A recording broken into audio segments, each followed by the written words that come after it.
right, good evening. I would like to call to order the regular meeting of College Township Council for Thursday, May 21st. Will all those who are able please rise and say the Pledge of Allegiance. Allegiance to the flag of the United States of America and to the republic for which it stands, one nation, under God, indivisible, with liberty and justice for all. All right. Our first item tonight is public open discussion. We invite members of the public to give comment on any items not listed on the agenda, and we ask that you limit your public comments to 5 minutes. When you come to the podium, please say your name and your address where you live. So we have, first one's up. Go ahead, please come. Thank you. Thank you. Hi, I'm Robert Fuller, and I live up in Center Hill subdivision. I prepared something I want to read. It should be under 5 minutes. I'll try to speak quickly.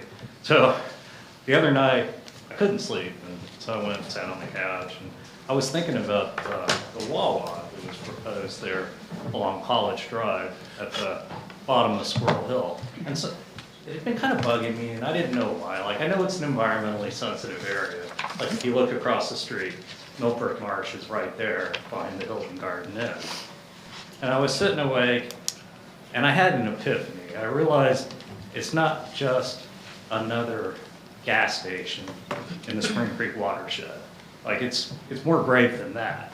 So if you stand there at the Wawa site and you look up the hill, the Aspen Heights Student Housing Complex is there.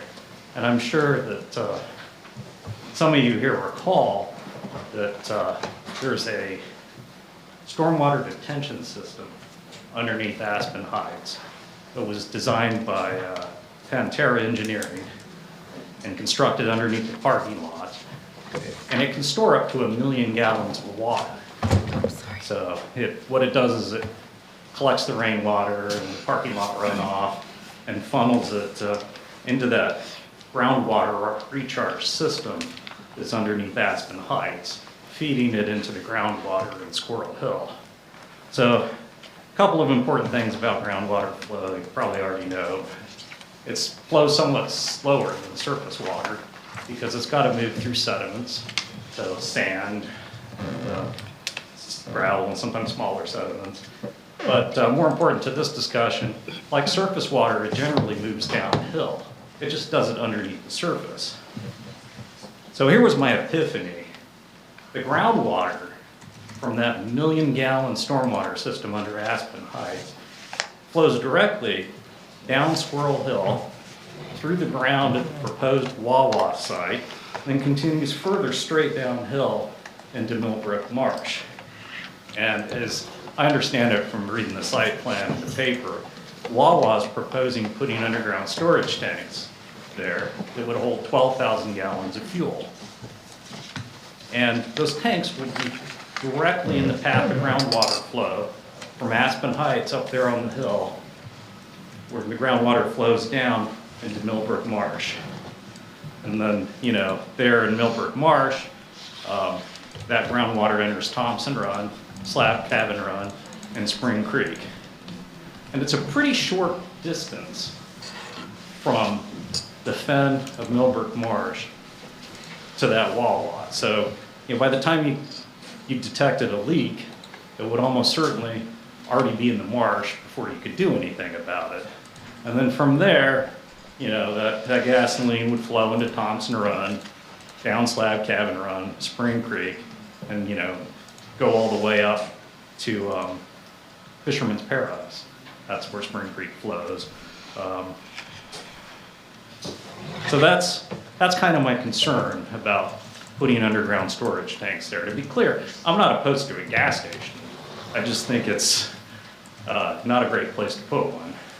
So, and if you think this couldn't happen here, I had a couple of key points. First, over 60% of these underground storage tanks will leak one or more times in their lifetime. And second, it happened right up the road, where there was a Sheetz at Hauserville Road in College. In 2006, the Sheetz spilled 116 gallons of water. They leaked it out of their underground storage tanks. And it caused Penn State to have to close 3 of their drinking water wells there in the Hauserfield well field.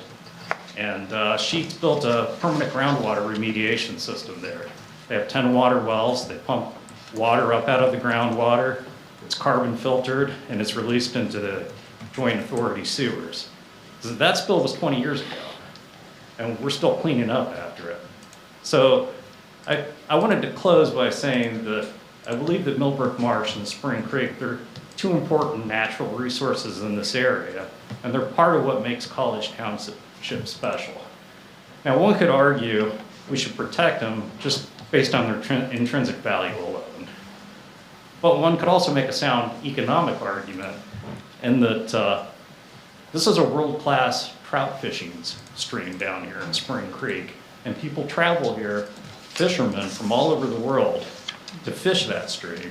And you know, they contribute to our local economy. They eat at our restaurants, they stay in our hotels, and they spend money at retail stores around here. So I came here to just say that, you know, we need to protect our drinking water, our economy, and our natural resources.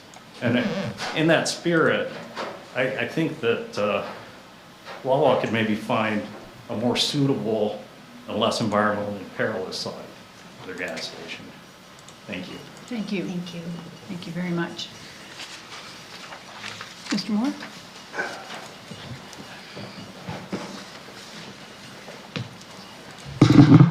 Hello, my name's Earl Moore. I'm a College Township resident. I want to talk a little bit about the same things, well, 2 different things actually, and I think I can keep it well under 5 minutes. With the proposed Wawa on College Avenue, I want to express my concern about the traffic on Squirrel Drive and College Avenue and the amount of fuel tankers that will be crossing College Avenue. The average Wawa location sells 80,000 to 125,000 gallons of fuel per week, about 350,000 to 500,000 gallons a month. This high volume output dramatically outpaces the standard U.S. convenience store, which historically averages around 100,000 gallons per month. This will require 8 to 12 tankers a week to cross College Avenue if they come off of 322. Generally, these stores have much of their business in the morning, lunchtime, and evening during commuting hours. At times, traffic on College Avenue will make it difficult to make a left-hand turn into Wawa from College Avenue, so customers will most likely make a left turn onto Squirrel where there's a red light. They will need to make a left turn onto Squirrel to enter and then make a right into Wawa. When leaving, they will have to go out at the light on Squirrel to get back on College Avenue, because there's not going to, right now, there's no proposed left turn anywhere else. If they're going back into town. In the evening, most of the traffic will be leaving town. So they'll be making right-hand turns if there is a Wawa, into the Wawa there. But with the traffic coming, with the amount of traffic on College Avenue, they will most likely all have to go out to the light to get on College Avenue again. And I have a picture here of just an average day on College Avenue, how it backs up the light there. I'll give that to you here again. Even if they widen the intersection, 3 vehicles stopped at the light to make a left-hand turn will not allow anyone to exit Wawa or enter or exit the smoke shop and Cove Pizza. I believe in fair competition, but cutting off access to these businesses is not fair. At times, vehicles making a right-hand turn on College Avenue will also not be able to get to the turning lane as they exit from Wawa will be blocked by left-hand turn traffic. And that is where the congestion will occur. Even right-hand turn traffic will sometimes back up because with a speed limit of 45 and the amount of traffic on College Avenue, they will need to wait for the light to get back on College Avenue. The best possible alternative would be an offset light at Puddingtown Road. I'm not against a Wawa. I love their coffee, but I'm concerned about the traffic that's going to occur there. Lastly, if a land development plan is approved that includes a proposed restaurant, does that mean they can put any restaurant they want in there without further land development approval? Could a Chick-fil-A go in there? Is that the kind of volume considered in a traffic study? Next, I'd like to talk about data centers. In general, data centers do not make jobs, they take them. I watched the Ferguson Township meeting the other week, and they talked about shared use agreement. I understand this was a misunderstanding there, so I will not go into that. They also talked about different levels of data centers. We already have data centers in College Township. With the hospital, possibly Walmart and Sam's Club could be considered having data centers also. Probably some other businesses too. I feel we need to make sure we clearly define different levels of data centers as different levels of zoning is needed for them. I could not find that in the codes. It could be there, but I'm not sure if it is. I recommend requiring large data centers not being allowed to use potable water because we have a limited groundwater source here and it can be easily exhausted. And the two other things, that they have electricity service be in place before they start construction because we don't want generators going up to power the place before they can get power there. And I believe I saw a 100-foot buffer zone in codes. I'm not exactly sure if that's right. But make sure that the data centers have enough of a buffer zone and a large screening area to protect from the other neighborhoods. Make sure our codes for data centers are enough to protect the citizens of the area. Thank you for your time. Thank you. Do you want to give the photo to Katie? Yeah. Thank you. Thank you very much. Are there any other members of the public who would like to speak?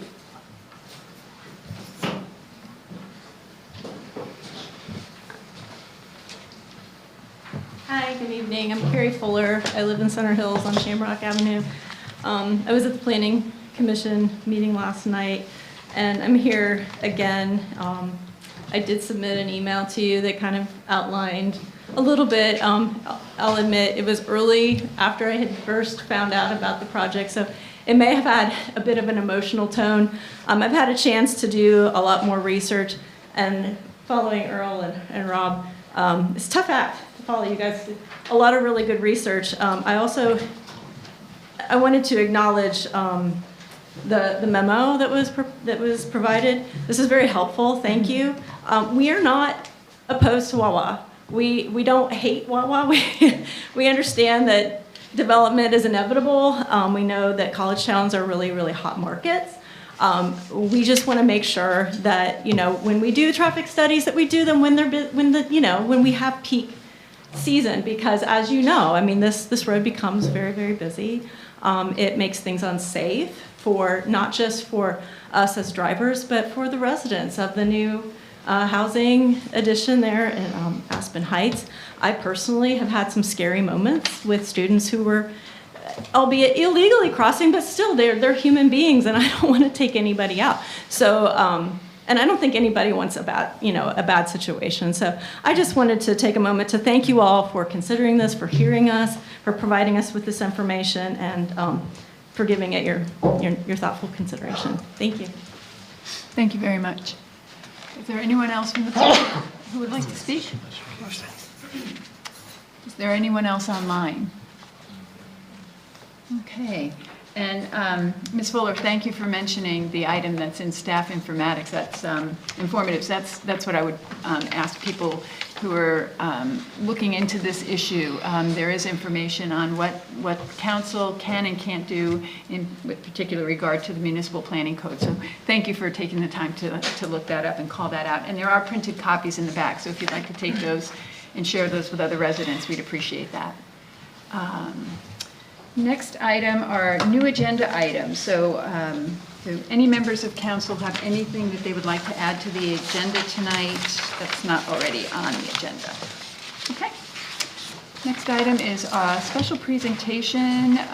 Mike, you're going to give us an intro, and Shane Adams is here tonight to talk about the GIS mapping that he's done.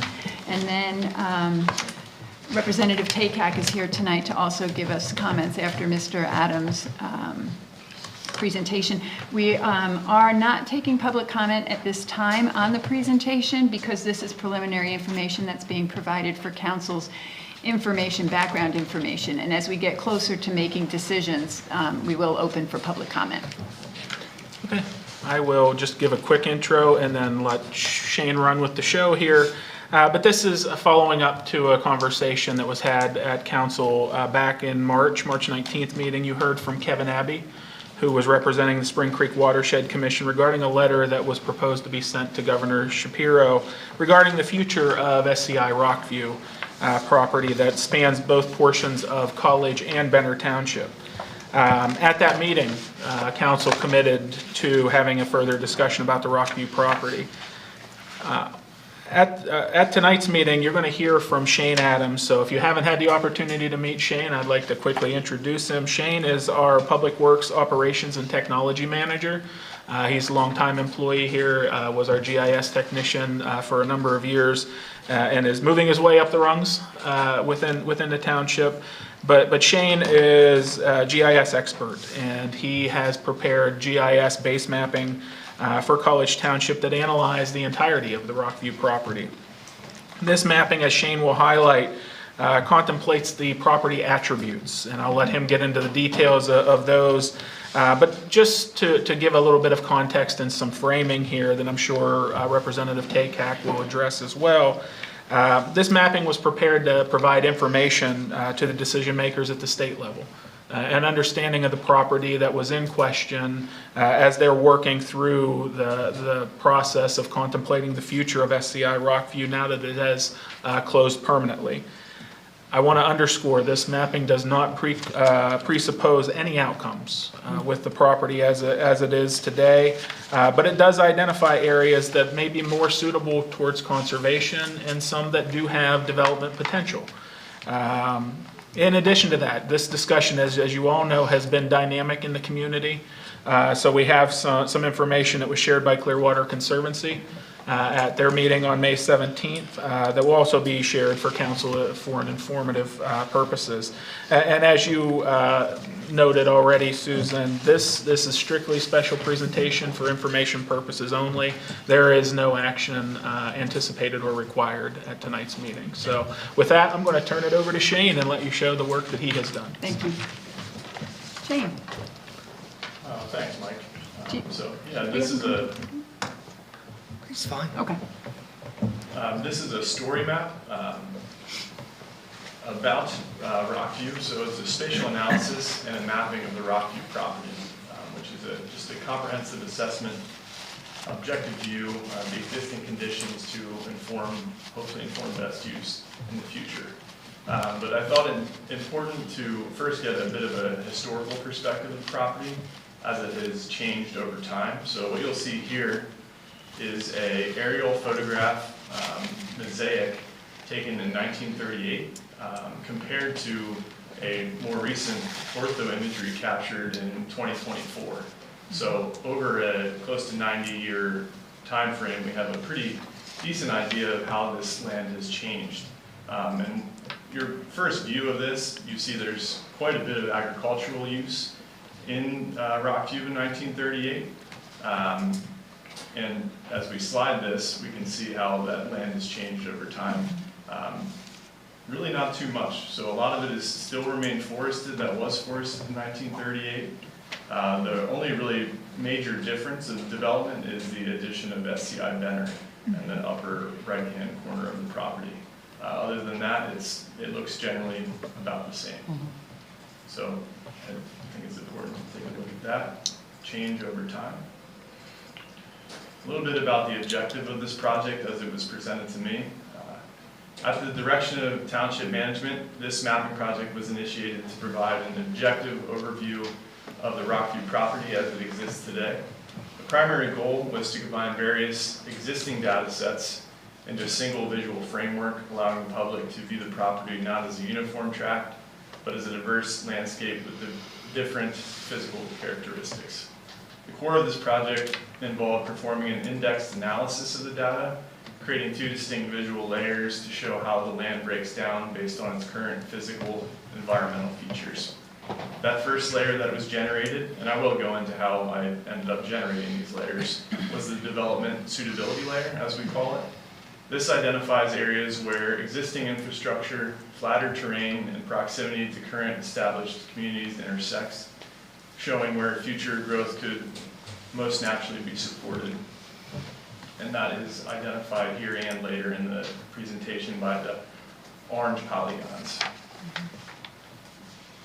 The next layer that was generated through this analysis was the conservation priority layer. This outlines areas where natural features such as sensitive soils, unique karst features, limestone geology, primary agricultural areas, and groundwater replenishment zones exist on the landscape, thereby highlighting where natural resource protection may be considered. And as you look through this presentation, you'll see that identified as the dark green polygon.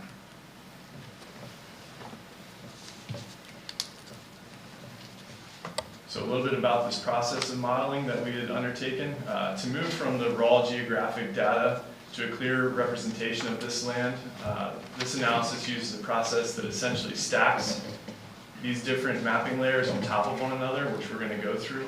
This allows us to see exactly where specific natural features and infrastructure elements overlap. Assigning different values to them is also a part of this, and I'll go into that as well.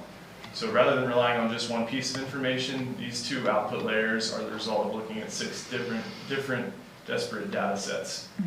Below is a step-by-step walkthrough of the individual data sets utilized and specific characteristics that you would find within each one.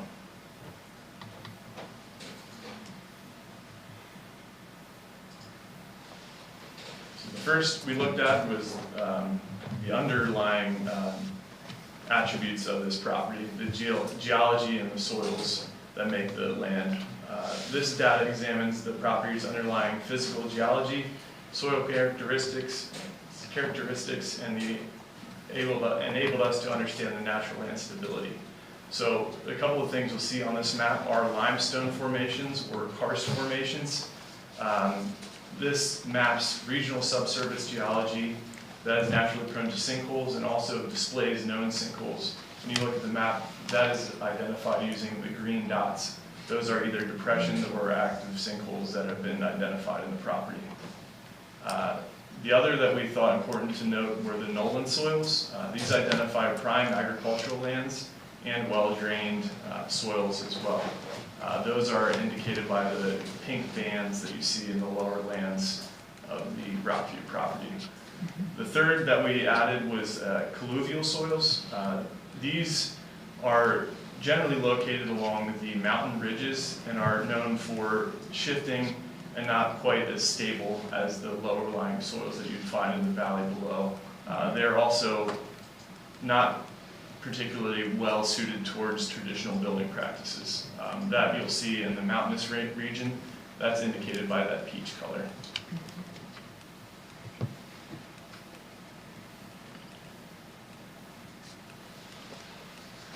So the second piece of data analysis that we introduced displays the elevation and steepness across the property. We're focusing predominantly on, this is Mount Nittany, the range that runs across. The gap in the middle you see there is McBride Gap. The steepest part of this property is within McBride Gap where the reservoir is held.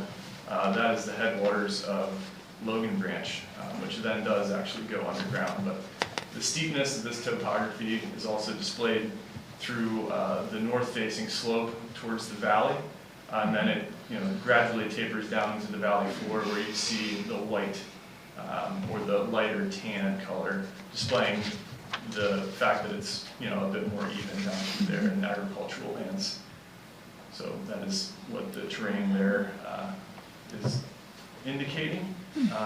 This is important because it identifies the critical high gradient slopes within the property that act as major funnels for surface water, where clearing forest cover could potentially lead to heavy stormwater runoff and soil loss, particularly within the mountainous region of the northern facing slope.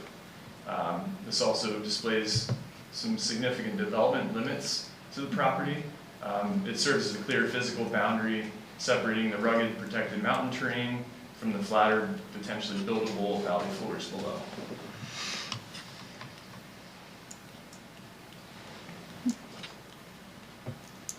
The third data set we used was one that is frequently used when doing land analysis, particularly in Pennsylvania and Susquehanna River shed. This map uses Susquehanna River Basin Commission's, or known as SRBC, data to map highest potential groundwater recharge zones within the property. This is done by analyzing shallow subsurface geology, land surface slope, which we briefly touched on prior to this, and the percentage of impervious cover found within the existing landscape.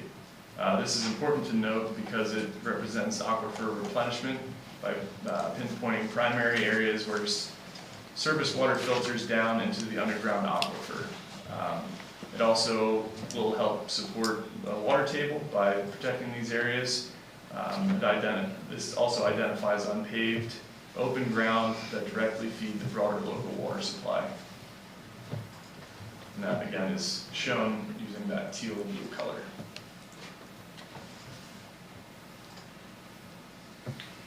Next, we looked at existing land use. This data is curated and upkept by Center County and Planning Commission, Center County. It is constantly evolving and updating. This is the most recent version of it. When I performed the analysis of the property, I broke it down by acreage per land use and the percentage that then signifies. When we look at this tract of land, there are three primary designations that really take up the bulk of the land. The first being forest, which is represented by 65%. The second being agricultural land, which is 25%. And then the next being 5% at the semi-public, public institutional land. Obviously, that's referring to the SCI Benner and Rockview itself. That does not change land use designation. The remainder of the 9 land uses that are also found within the property represent in total 1% each for each of those categories. And for those interested, there is a table below showing the acreage makeup of each of those defined categories of land use. And again, that data is provided by Center County.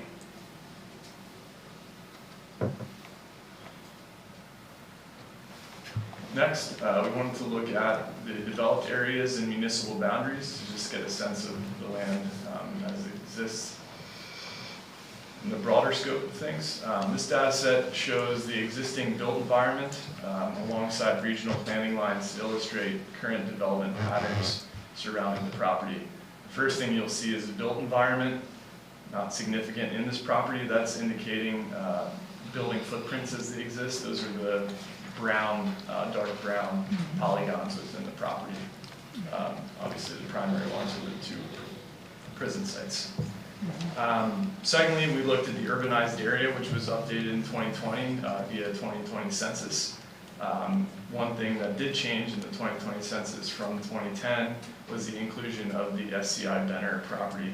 Urbanized area signifies a population density, and that is displayed there by the orange polygon. And then next we looked at the regional growth boundary, and we'll see that that touches the western boundary of Rockview at College Township. This overlay of the growth boundary line highlights the interface between the rural open areas of our Center County and the designated for future service capacity areas as well within that brown polygon.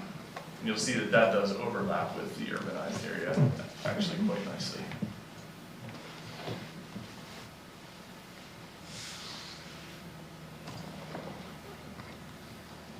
Next, we looked at utilities and services as they exist in the property. This map displays active service lines and access routes through the property, meaning roads.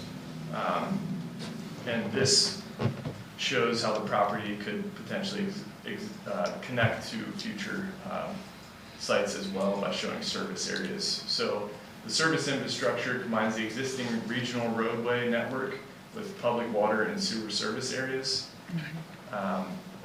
What you'll see here is water service, and the water service area is the blue polygon that kind of defines that those water lines in the property itself.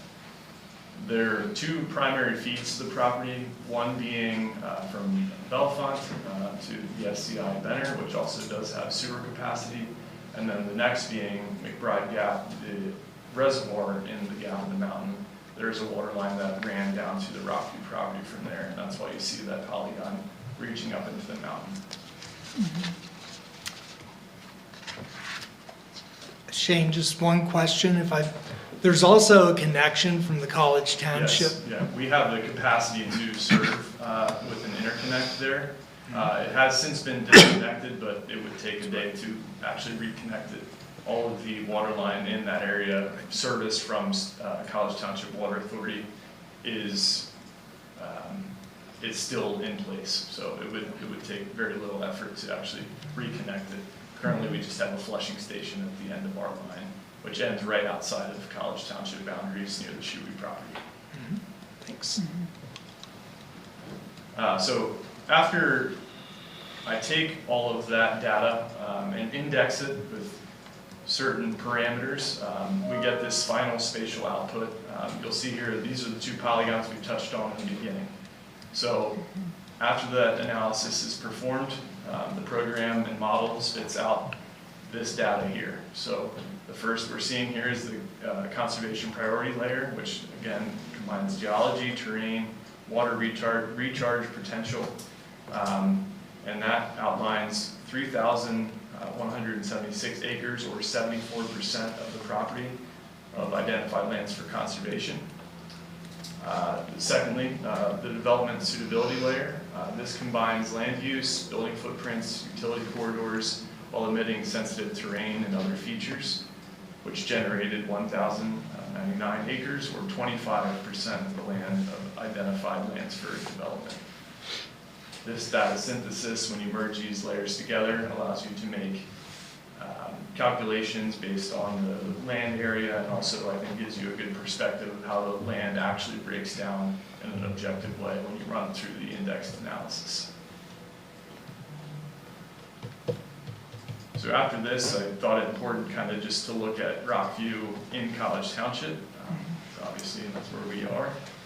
The total acreage of Rockview land in College Township is 1,494 acres. When you do the analysis and break down percentage of the conservation priority layer within College Township, it makes up 1,310 acres of the land, around 85%. And then you do the same with the development suitability layer. That makes up 184 acres of the land, around 15%. I also added the Dale Summit area plan polygon that we've been discussing. And you'll see that the forested area again is outside of that, where some of the development suitability layer does match fairly well with the Dale Summit area.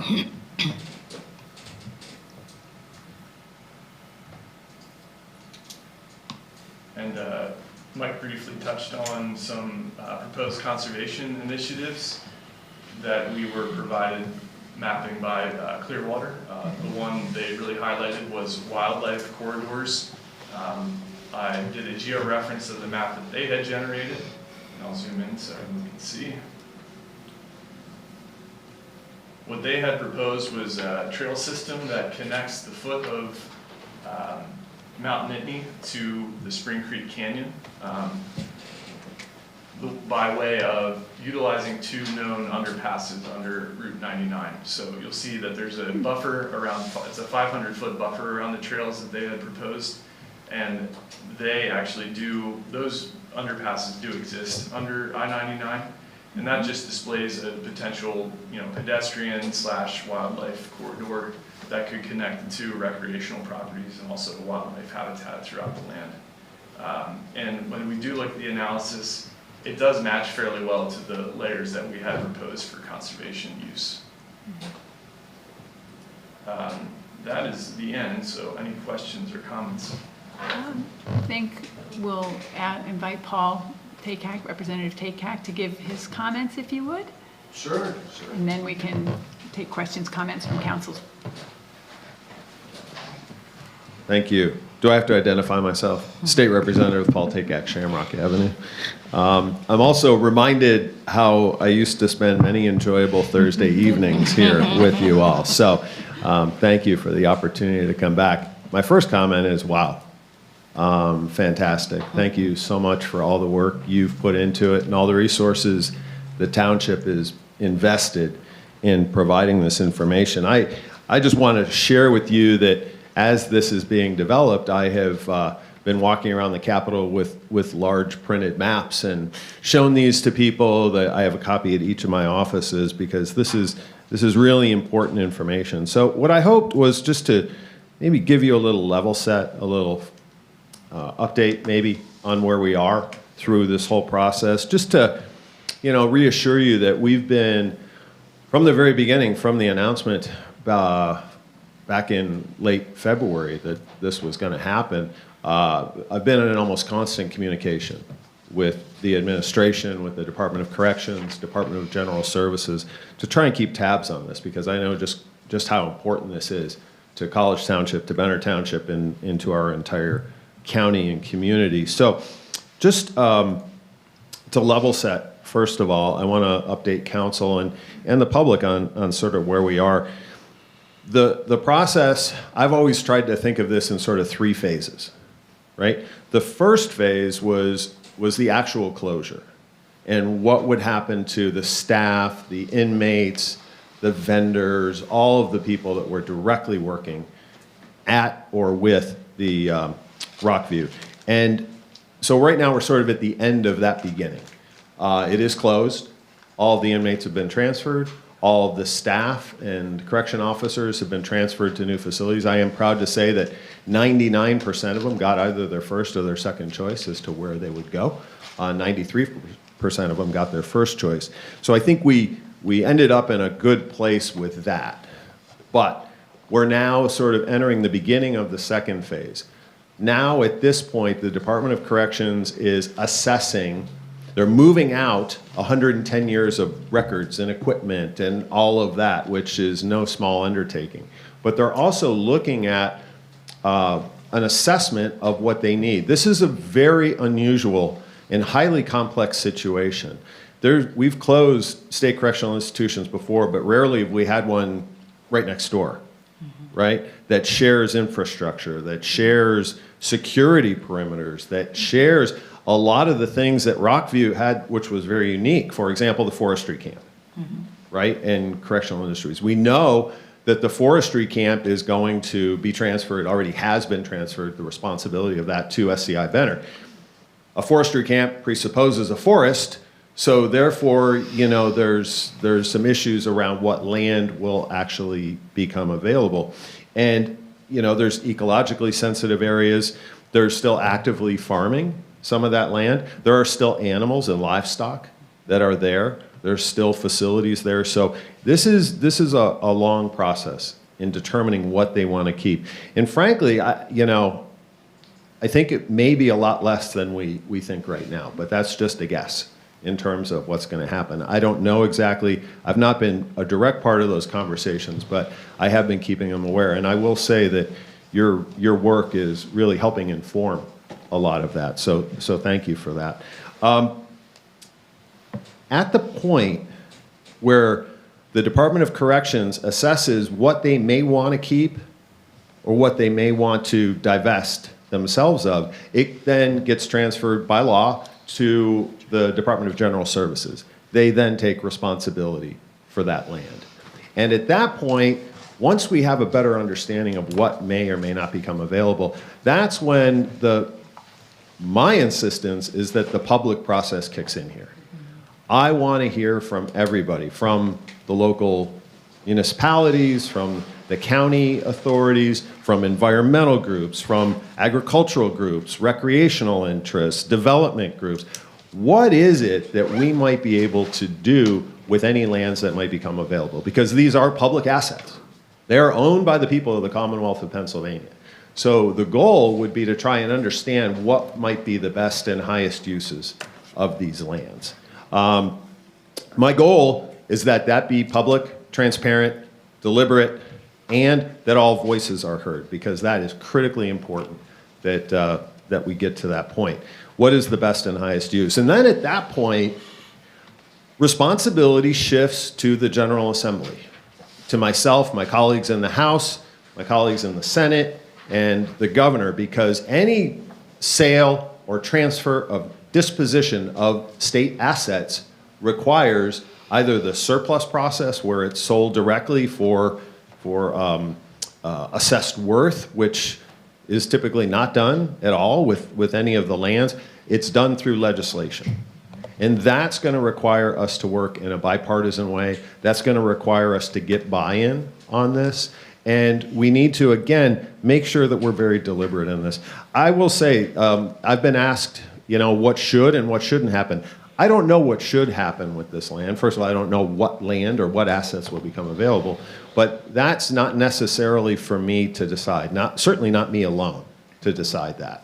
But I do know what I do not want to have happen, which is any kind of sort of backroom deals. And I can assure everyone, no final decisions have been made. There are no secret plans. There are no ultimate, ulterior motives here. What we want to do is figure out what's the best thing forward. I believe that it's going to take quite a while, right? In the best of times, this will take a while. I don't think that's a bad thing. I actually think that's a very good thing. And I think we'll end up with the best possible outcome by doing so.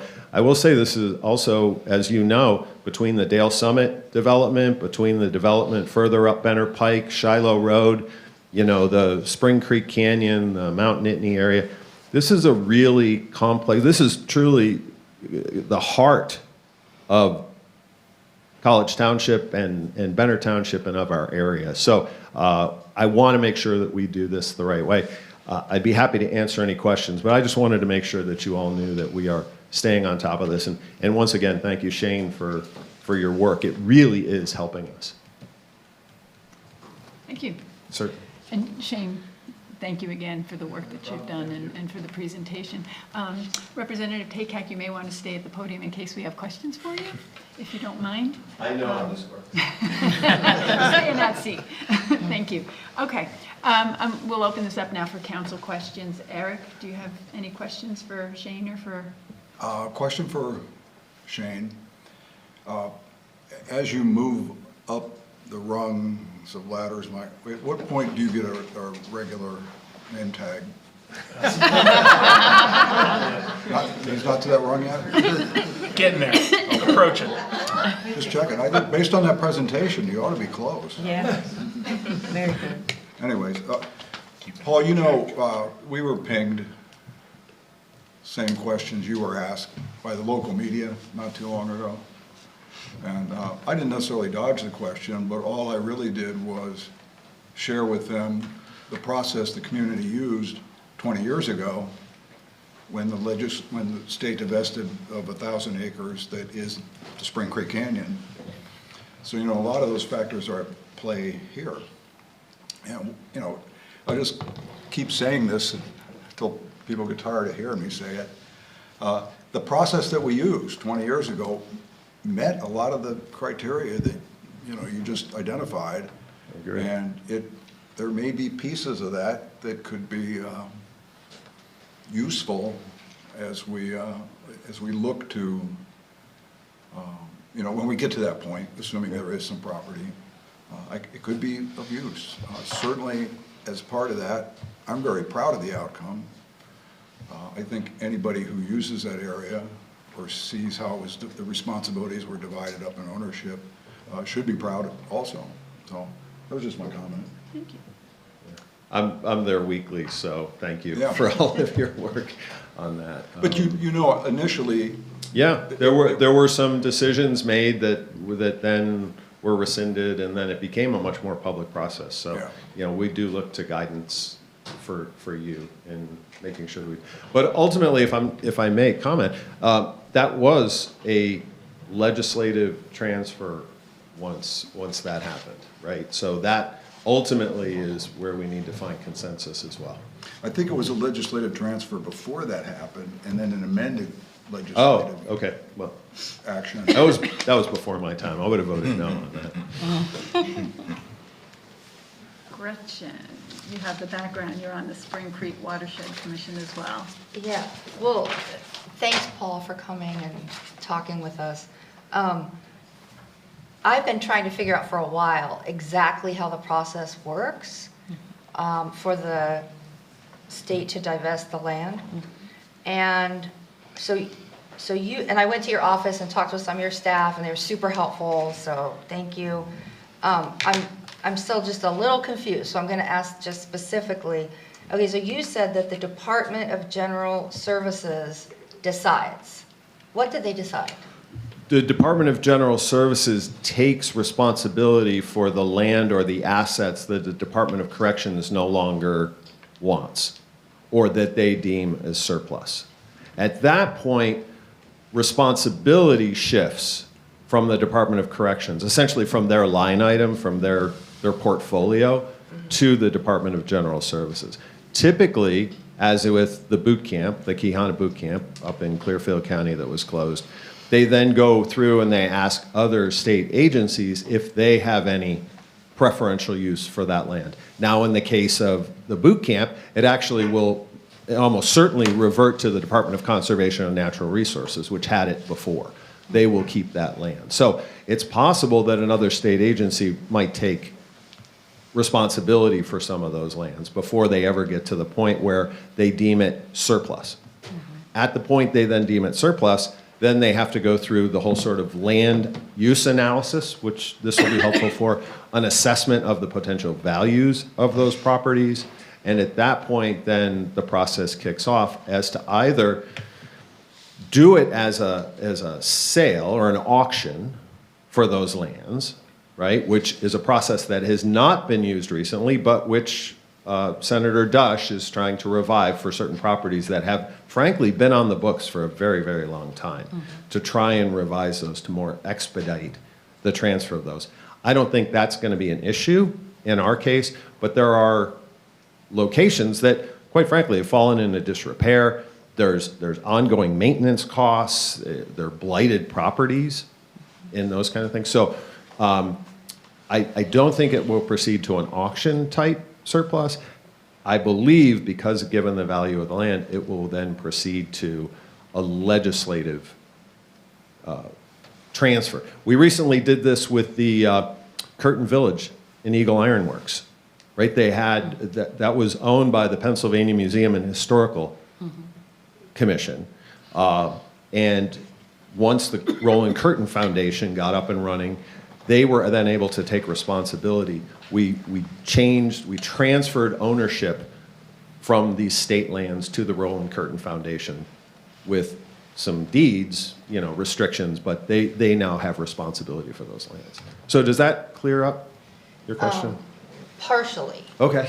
And a lot. Okay, so the Department of General Services takes responsibility, and then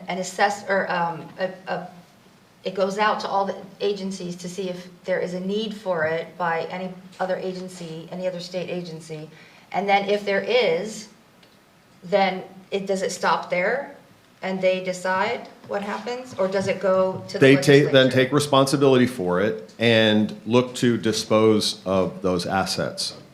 That's where it would either go to an auction type process or it would go to a legislative transfer. But I thought you said that it gets sent out to all the agencies to see if somebody see if an agency If the wants state will land. retain the property. Yeah. Right. So it But puts if the it in state there? if the state says we no longer need or want this property or these assets at that, like vehicles. But what if they say we do?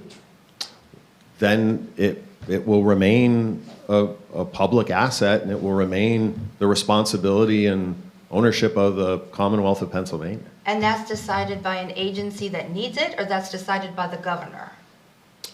That would be decided by the current owner, which is the Commonwealth, the administration. Which is? Which would be the Department of General Services, the Department of Corrections, which currently has ownership of the property.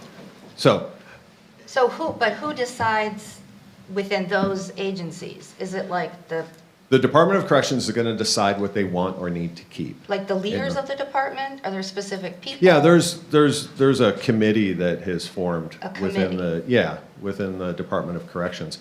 Look, I don't know enough But about. that would only happen if they want to keep it. If they don't want to keep it, Right. None of the agencies, then it goes to the state legislature.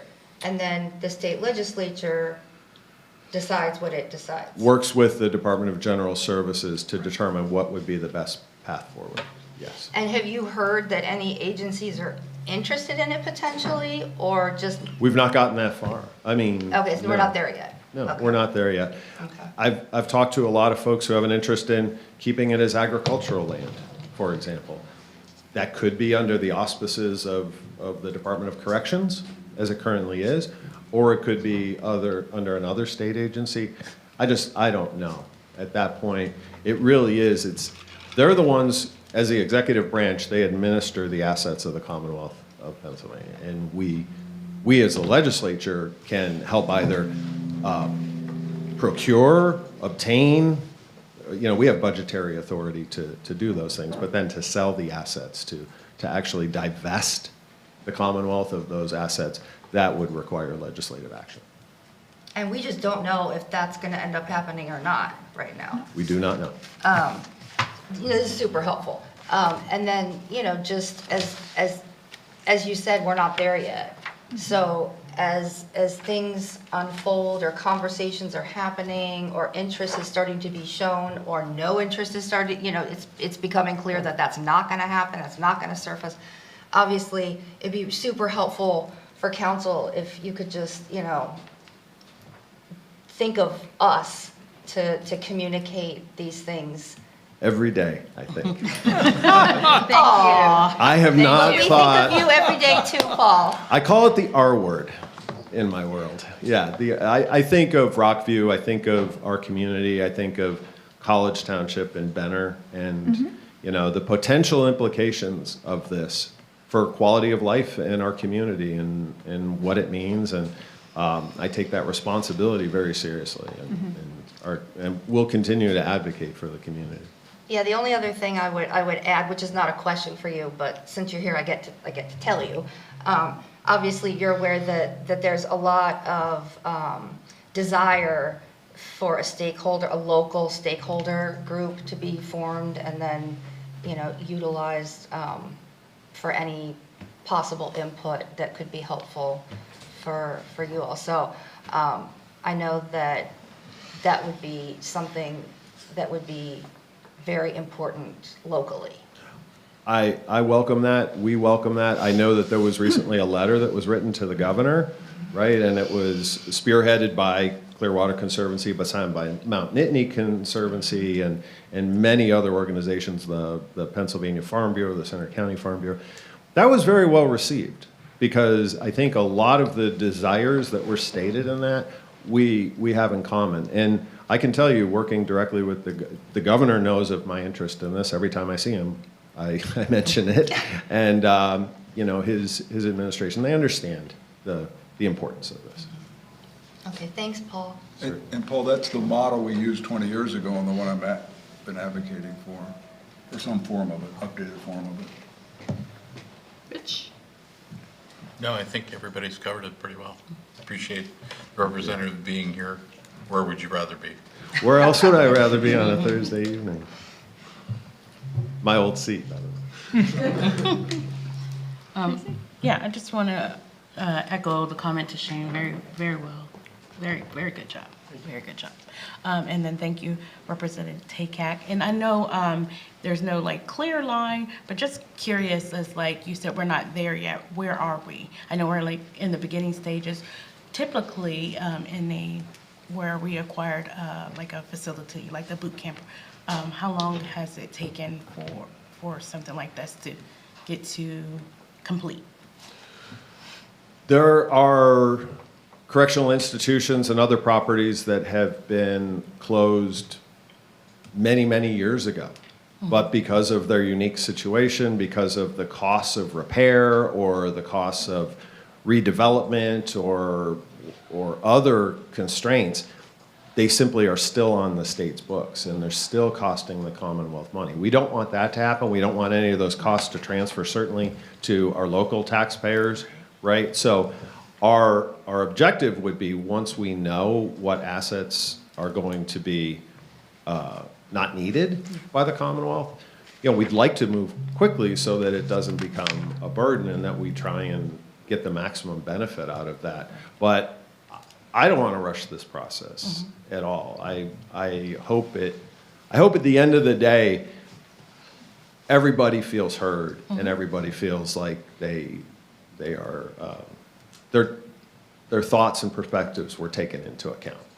I cannot give you a timeline.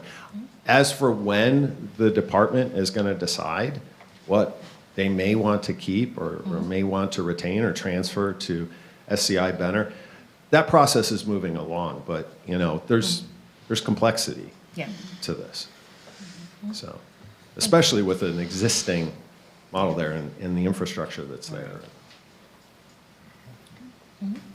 Oh, well, thank you for being here tonight.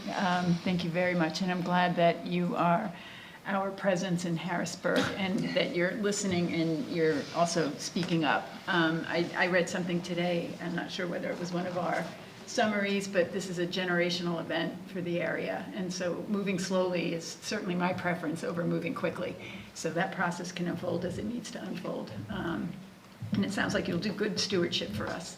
And Shane, thank you very much. I really appreciated particularly the maps around the soils and looking at the sinkholes and understanding, the impact. Clearwater's been very, very open about their ideas for conservation and how to put that together with development, and then being able to look at that, from the ground up, so to speak. It was very, very helpful, and I really liked the presentation. For somebody who's a layperson who doesn't understand a lot, having it presented in that way made it a lot easier to approach the whole of the topic. So thank you very much. Thank you. Yeah, and I hope you get that name tag. And it sounds like Adam would like to. Yeah, just a couple of things. Shane, you had, or Katie actually earlier today had sent around an email with a link. I'm assuming we're going to have that link placed onto the College Township website, which essentially is the presentation that Shane went through this evening. So not only can council reference that through the website, but all of residents of College Township and beyond are able to reference that as well. So I think that'll be very helpful. I think it's a great resource, and you did do a wonderful job with it, so thank you. Based on the direction that you were given, you did a great job with it. That said, the other thing, if you could just back up one slide to show College Township and the Dale Summit area. One of the things, this is a very timely presentation, and yes, it does dovetail with the requests that we had received via Kevin Abbey. But one of the other things that it dovetails nicely with is the fact that council is about to embark on a rather intensive effort in reviewing our new form-based code. And this area of the Rockview property that sits in College Township is, at the moment, it's designated to be part of that form-based code rezoning, if you will. And so I think it's really important that we have access to the data for that portion of College Township so we can understand that, both the conservation areas as well as some potential development areas, as we move forward with having those conversations relative to form-based code. So I think it is really serving a great purpose. In fact, we're going to have an introduction this evening to some form-based code to kind of whet everybody's appetite for what we're about to get into. But I think it's just very timely. So I just wanted to point out those two things. That was all my comments. Thank you. And may I interject that I've already shared the link with the folks in the administration. I hope that's okay. I should have spell checked it. Trust me, it's fine. That's great. Can I make a quick comment? Yes, please. For what it's worth, 20 years ago, it took about 2 years from the time the stakeholder group assembled to the legislative action, but everybody was happy with it. And I would say today, I think that holds true. So, yeah, no hurry. No one was in a hurry back then. It was more important to get it right. I learned that in this room. It takes, the time it takes is what it takes. Thank you all for your service, and thank you for this opportunity. I was gonna ask him, was that? That's all right. No, never mind. Never mind. It's what we do. What we do in College Township. Thank you. Thank you. All right. And thank you again, Shane. Can we get the guy a nameplate? I'm going to make him Yes. one tomorrow. A name tag, not a nameplate. The nameplate comes later. Oh, steps. It's a different run. Yeah. Okay, next up is plans. We'll be talking about the Mount Nittany Manor preliminary subdivision and land development plan. And I see Mr. Songer is here this evening and may speak to some of the questions as well tonight. So thank you for being here. Lindsay, would you? Sure, thank you. This is the Mount Nittany Manor preliminary subdivision plan. Council saw a similar layout to this about a year ago, if you recall. This is very similar to what was conditionally approved and then later withdrawn. Now it's being resubmitted. This is a 52 lot subdivision with one lot being stormwater and one lot being open space. This is on 52 houses on 23 acres, which doesn't meet our trigger for workforce housing. These are single family homes on lots. This development is providing 2.9 acres of open space, and that is with 2 accesses. 1.69 acres are required, so they are going a little above what they're required for open space. This is a preliminary plan, so therefore it will be done in 3 stages. One with 15 units built in March 2027, 24 units in 2028, and then 10 more units in 2030. If you recall, when we reviewed this last time, there was a resident with some concerns about the sidewalk maintenance. That followed through with this plan, and there is a note indicating that that sidewalk in front of that specific house and that tax parcel will be maintained by the homeowners association until such time that property is sold, and then it'll go back to the landowner. We did ask them to make sure that there is something in the deed on the note on the plan showing that will be taken care of in the future. Let's see, so there is one waiver request, and that is for one portion of the sidewalk in front of lot 16, which is adjacent from the property where we heard from the residents. Yeah, thank you, that's right down. So the request is indicating that the topography in front of lot 16 is such that it won't allow for the development of a sidewalk without a pretty significant retaining wall, which would be about 10 feet. Where is lot 16? Oh, lot 16. Getting you there. Thank you. It's right here on. Yeah, so there it If you is. can see my cursor, it's right there.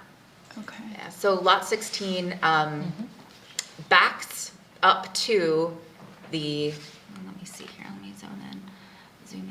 Lot 16 has about 0.3 acres, and it is about 1 lot away from the actual open space lot.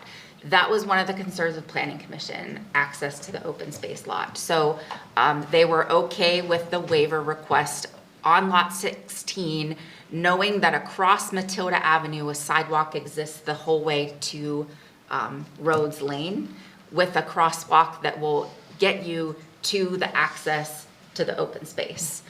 So the Planning Commission was pleased with that and ultimately made a recommendation that council approve the preliminary plan, including a second connection to the park and the waiver request for the sidewalk. And as of course council knows, the waiver request is the biggest request. We also have an opportunity to discuss fee in lieu or a deferral. The request though tonight is for a full waiver. And as I indicated a little earlier, sidewalks are established throughout the rest of the development. It's just this one little piece that they're requesting not be there at this time. So Mr. Songer is here if you have any specific questions for him or any more for me. But other than that, that's what we have for you tonight. We do have a colored picture of the open space area and a little bit more detail on the slope if you'd like to see that. Is that in the packet, or can you bring that up so we can see that while we're talking? Because it sounds like that's going to be relevant to the waiver request. It's called Use This One. If you want to use this one. All right, is it under visuals? Yeah, it's Okay. thank you. Give me 1 second. So this next one that Mike will put up will show you a better indication of a blow up of lot 16 plus the slope that is on the lot. Okay. All right, so this could potentially be 2 motions. Am I getting that right? That it could be a motion to approve the preliminary land development plan, but also maybe a separate motion on the waiver?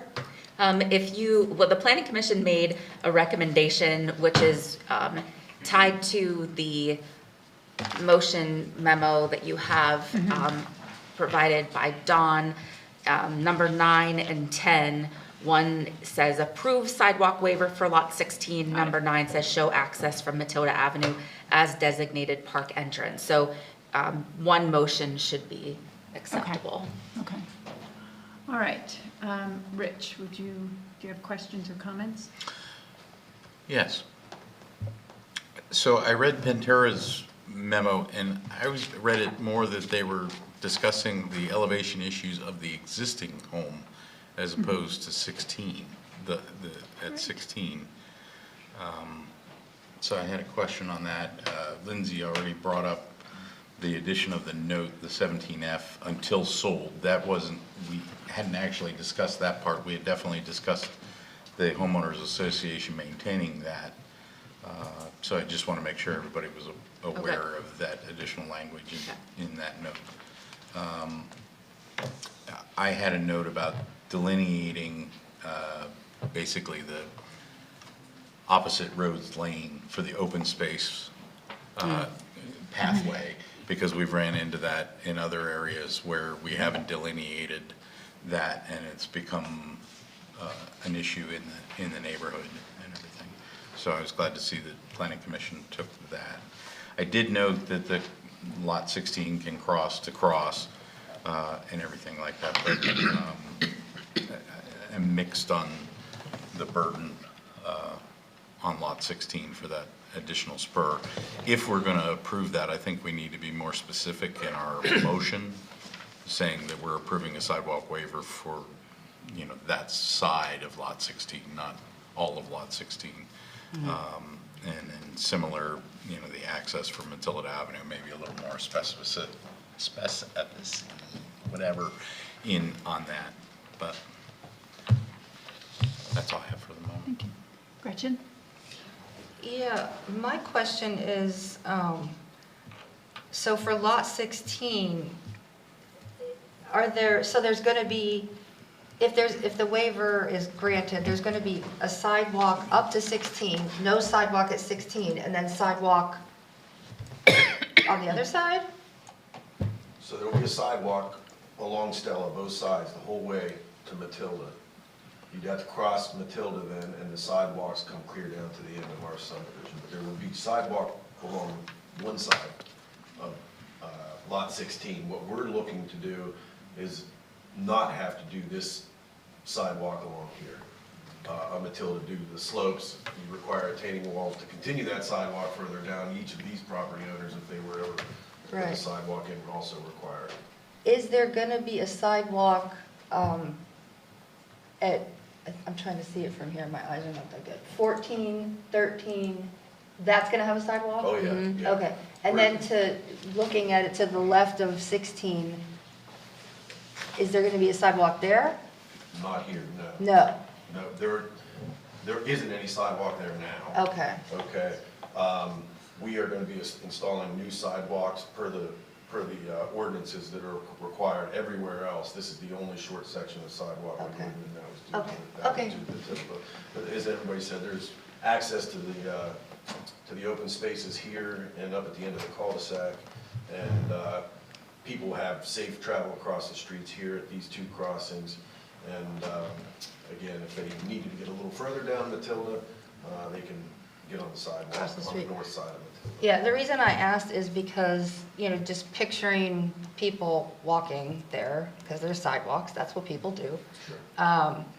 That it's since there isn't sidewalk next to 16 adjacent to, then, It's a sidewalk to nowhere.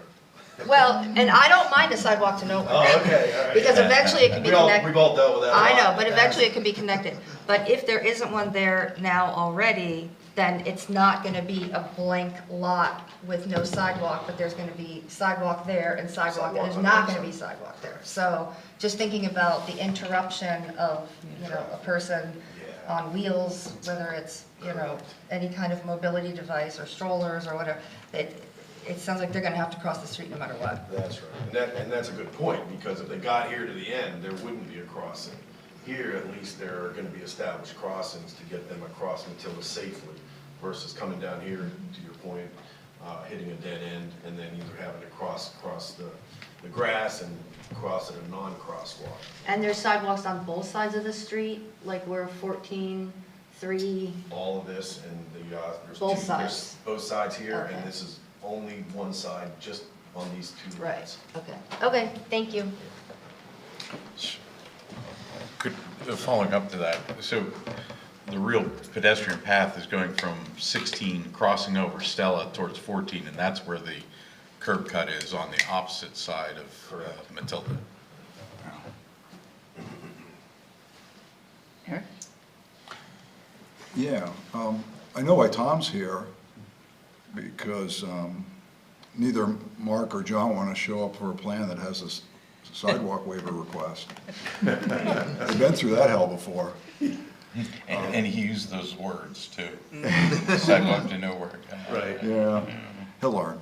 No, yeah, we've all seen that happen, and nobody likes it. It does seem wasteful in some cases, but in cases like this, I think there's a good reason why. Well- It'd be just a lot of extra cost, and it could get some people in, not trouble per se, but get to a dead end of a sidewalk that would never be. Yeah, I mean, we're pretty hard on that kind of stuff, but we've also trained the planning commission, and if it made it through the planning commission, that's a good step for you. Yeah. Because usually those requests don't make it through planning commission. Oh, no doubt, no doubt, yeah. But, you know, you've accomplished the overarching goal, which is connectivity with Rhodes Lane. So, you know, I have less heartburn about that. I want to compliment staff or whoever came up with the compromise for is it the Moyer property? Yeah. I think that was council that. That was council. That did That was that. us. That was us. Thank you. All right. That was good. That was good, okay. That's why you have a nameplate. What's That's that? why you have a nameplate. Hey, speaking of nameplate, Yes, if Shane gets one, he has to stay. yes. If he wants to leave, no nameplate. Yeah. No name tag. So, Lindsay, you mentioned something about fee in lieu. Was that in regards to parkland or the sidewalk? Or? Just the sidewalk, because there are the three options we put forth after we Right. adopted the PED plan. So it's a defer, fee in lieu, or a waiver, Okay, full-on well, waiver. let me go there for a second, and picking up on what Richard said. We frequently have issues when developments set aside an easement for an access to a park or an easement to anything, and then, you know, the lot gets developed, the owner doesn't know it, and then they want to know what's going on. Is it unreasonable to ask then that sidewalk instead be built on that easement near lot 49 that would connect the open space or park instead of in front of lot 16? Over to the open space. Keep going the other way. Yeah, so right there. See the- So see pave the- that access. Yeah, I mean, people buy that lot, they think that property is theirs. There is no sign that says easement. Right, You know, they plant trees and flowers and. better you know, that kind- delineate it. Yeah, But delineate it better on the Yeah, land. even if it's compacted gravel or something like at Mount Nittany Terrace, something now is part of the subdivision or land development plan process that keeps us off the hook when they come in and say, the realtor never told me that. Right. Well, that happens, unfortunately, but we did bring that up in one of our plan comments, asking what type of surface will be on that easement. And I believe the answer was they weren't planning to improve that. It Well, would just that's be usually the grass. case, and that causes the problem. Absolutely, Because it yeah. just looks like the owner's lot. Yeah. It just looks like part of their lot. So I'll toss that out for others to comment on. And then the phasing, is it noted in here? Yeah, it's in the plan notes. It shows, What lots are we talking about? The first 15 in phase one, or are they going in chronological or numerical order? yeah, maybe Tom can speak to that a little bit. Yeah, I'll just show you quickly where Back out here a little bit. the expected phasing is going to be. So first phase will be these lots along Matilda, as well as 16's on Matilda. We might come up and do 17 and 15 because the sewer will come up here and be able to serve these lots. But at least these lots along Matilda and 17, I think, is on there. 15 will probably remain off the list. That'll be phase one. Phase two will be everything out through the cul-de-sac and this intersection. And then phase three would be on the way. Okay, so the first phase will punch all the way through to Matilda. Yes. Okay. Because you had extended water, College Township Water, had extended that through there. It's already been shot for sewer and everything else, and I think it's everybody's desire to get Matilda connected. Yeah, well, yeah, for obvious, flow Right. reasons. And then on the second phase, what's the name of the connector street between, Stella here? so that's part of phase two. So when you build that phase two, that road gets connected down Matilda. That's right. Okay. That's right. Or at least that's the plan right now. Yes, that's right. Okay. And as much demand as there seems to be for lots in the area today, we're not really, as much as it's phased, it's really just to be able to get the sewer approved and get things ready so the building permits can be issued. But we really do not plan on stopping construction. We're just gonna keep rolling right through at the velocity that we're talking to some builders, 2 to 3 lots per month possibly. You know, we're gonna have to keep things moving pretty quickly to be able to make sure that they have the lots available to keep building. Okay, and then for staff, remind me, is the parkland open space that will be HOA maintained, or is it dedicated? Yeah, they indicate that the HOA will maintain all open spaces. Okay. Yes. Well, then I think that feeds my desire to have the sidewalk put in now, because if we leave it to the HOA to build, it's gonna be tough enough to get them to maintain it after 10 or 20 years, whatever access is in there. Right. And one thing that's not shown, because this is the plan that came after PC, the red hatched area will follow around the stormwater basin above those lots and go up to Matilda. So Yeah. that's the second And I wasn't really access. talking about that one, because that's pretty wide, and I think that's gonna be, it looks like it'll be obvious, but that's open enough. But that little sliver access could easily be, someone could absorb that unintentionally as part of their yard. Oh, yeah, it does happen. I don't think it would be unreasonable if council would like to make that suggestion. Or, That's why, and then the one final comment when we get to the capital plan, just for staff's reference, we're doubling the amount of eventually residences that will be accessing College Avenue in some form or another, via First Avenue or Struble or some combination. So I'll be looking for the Bush Avenue extension in the capital plan, the cost associated with land acquisition and the cost associated with construction. I'll be looking for the phase that's in the year, and also the year that the sidewalk on Struble Road will be in, using the fee in lieu we got from the development along that way. That's right. So just a heads up. Are you re-engaging to Bush Avenue extend? Yeah, no, that's not for you. No, not for me, I know, but Adam and I and some others had talked about that Yeah, I a mean, couple of this- years back, thinking that that'd be a great, get people down to the light, keep It the has to traffic off happen. of. It has to happen now. Yeah, I mean, Yeah. you know, this is the trigger. right. I mean, we're gonna have a room full of people from First Avenue in here if we don't do something. Yeah, exactly, right. No, we think that'd be a great idea, and I know we discussed that here a couple of years ago. Okay, that's it. Thank you. Tracy? So, I think I got a little confused with this sidewalk to nowhere. If there's a sidewalk on the other side of the street, and you're opting not to put it on this side of the street, where's the nowhere that it's not connecting to? Because the point ends, after Lot 1, is that correct, on the other side of the street? The sidewalk on Lot 1? The Lot- side, Lot 1, Lot one. yes, Lot 1. There's a sidewalk in front of there. Right, and where does it extend to? it's showing on the plan the whole way to Rhodes Lane, right Right. there, yep. Right, so if we put the one on the other side that you're asking us to waive, how is it to nowhere if this is going to open space? What was that?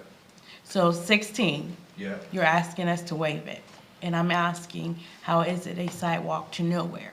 That was the comment. We don't own this property. This is someone else's property, there's no sidewalk there now. And if somebody ever wanted to extend it there, they would be required to regrade and probably put a retaining wall and a lot of other things, as well as anything further down Matilda Avenue. None of these lots down here, obviously they're older construction, but they don't have sidewalks at this time. Gotcha. Okay, that's all I have. Okay. Yeah, I needed to better understand what you're saying. Okay. So we have a couple of things, so some modifications to the motion before we make the motion. Rich, you had some questions. Did you want to address any of those in the language of the motion? Just maybe adding a little bit of additional detail to the conditions listed in the suggested motion. Okay. Yeah, And just to be clear that we're not giving a complete sidewalk waiver for Lot 16, just Okay. for that portion along Matilda. And then I'm not clear on number 9 now, because based on what Eric shared, Right, and then that's right. it says show access from Matilda to Avenue as designated park entrance, and that's actually what I was referring to. I wasn't, but your point of it through the cul-de-sac makes sense as well. Well, that's what just reminded me of it. Yeah. So there would be 2 points of access. One is up by Matilda, and then the other is over by Lot 49. And I'm not suggesting the sign for the park be at the Right, easement right. access. It probably should still be on Matilda. But if there is a public easement access, let's identify it so that there's no surprises to the homeowner when people start walking through their yard to get to the Right. park.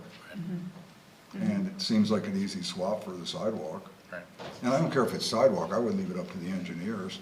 Right. It can be, And I don't think there'll be a problem with the 2 existing current owners. It's the next owners that usually end up, because again, the realtor doesn't tell them Right. that, hey, there's an easement right between the 2 of you to get up behind you. So So that would be my only concern. what you're asking for is instead of a waiver, some sort of indication, some kind of construction around that yeah, I as in mean, I was lieu of. off of what Lindsay Yeah. said. We have options, fee in lieu or alternate, build a sidewalk somewhere else. Those are all our options available to us, so. Okay, well, we can, If there's support for that, I offer that as I support the it. option. Gretchen, I support it. I support that. Rich? I support it as well. So it sounds like we just need somebody who has some experience modifying the motion. I'm looking at Rich or Eric, if you'd like to make the motion with the modifications, that would be helpful to the rest of us. Tom, you understand what we're asking for? Just build I a- think so. You're asking to, instead of, it's kind of a trade-off, instead of putting the sidewalk along 16, Or, moving that sidewalk or some kind of or access. work with staff for some kind of identifiable pathway that will I like the idea of pathway. I was gonna try to shed away from sidewalks. Yeah. because Yeah. One, it does take a little more maintenance, it's more impervious, all the things that come with that. We had talked about that really early on, and I suggested even some shrubberies or something along there Yeah. that might keep people in their lane, so they're not getting off track.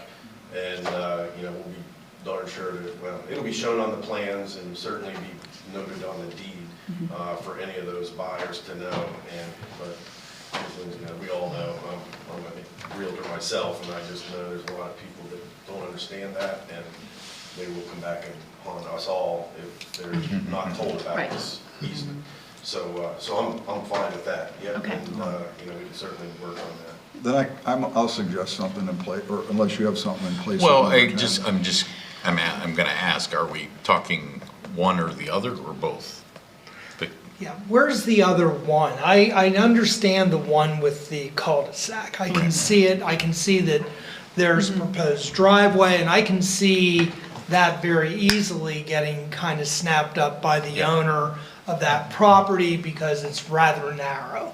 Right. So I That's the think. only one I was referring to. I know that. But you are making reference to another. In particular, I'm listening to planning committee, based on what I'm reading in this, which I assume came from the planning commission. Yes. Show access from Matilda Avenue, so it's at, They weren't showing it at first, so Yeah. we asked them if it would be acceptable to, Right.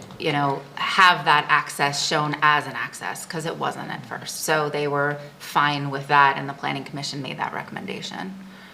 So, And we haven't specified what that show access looks like. Do we need to specify that?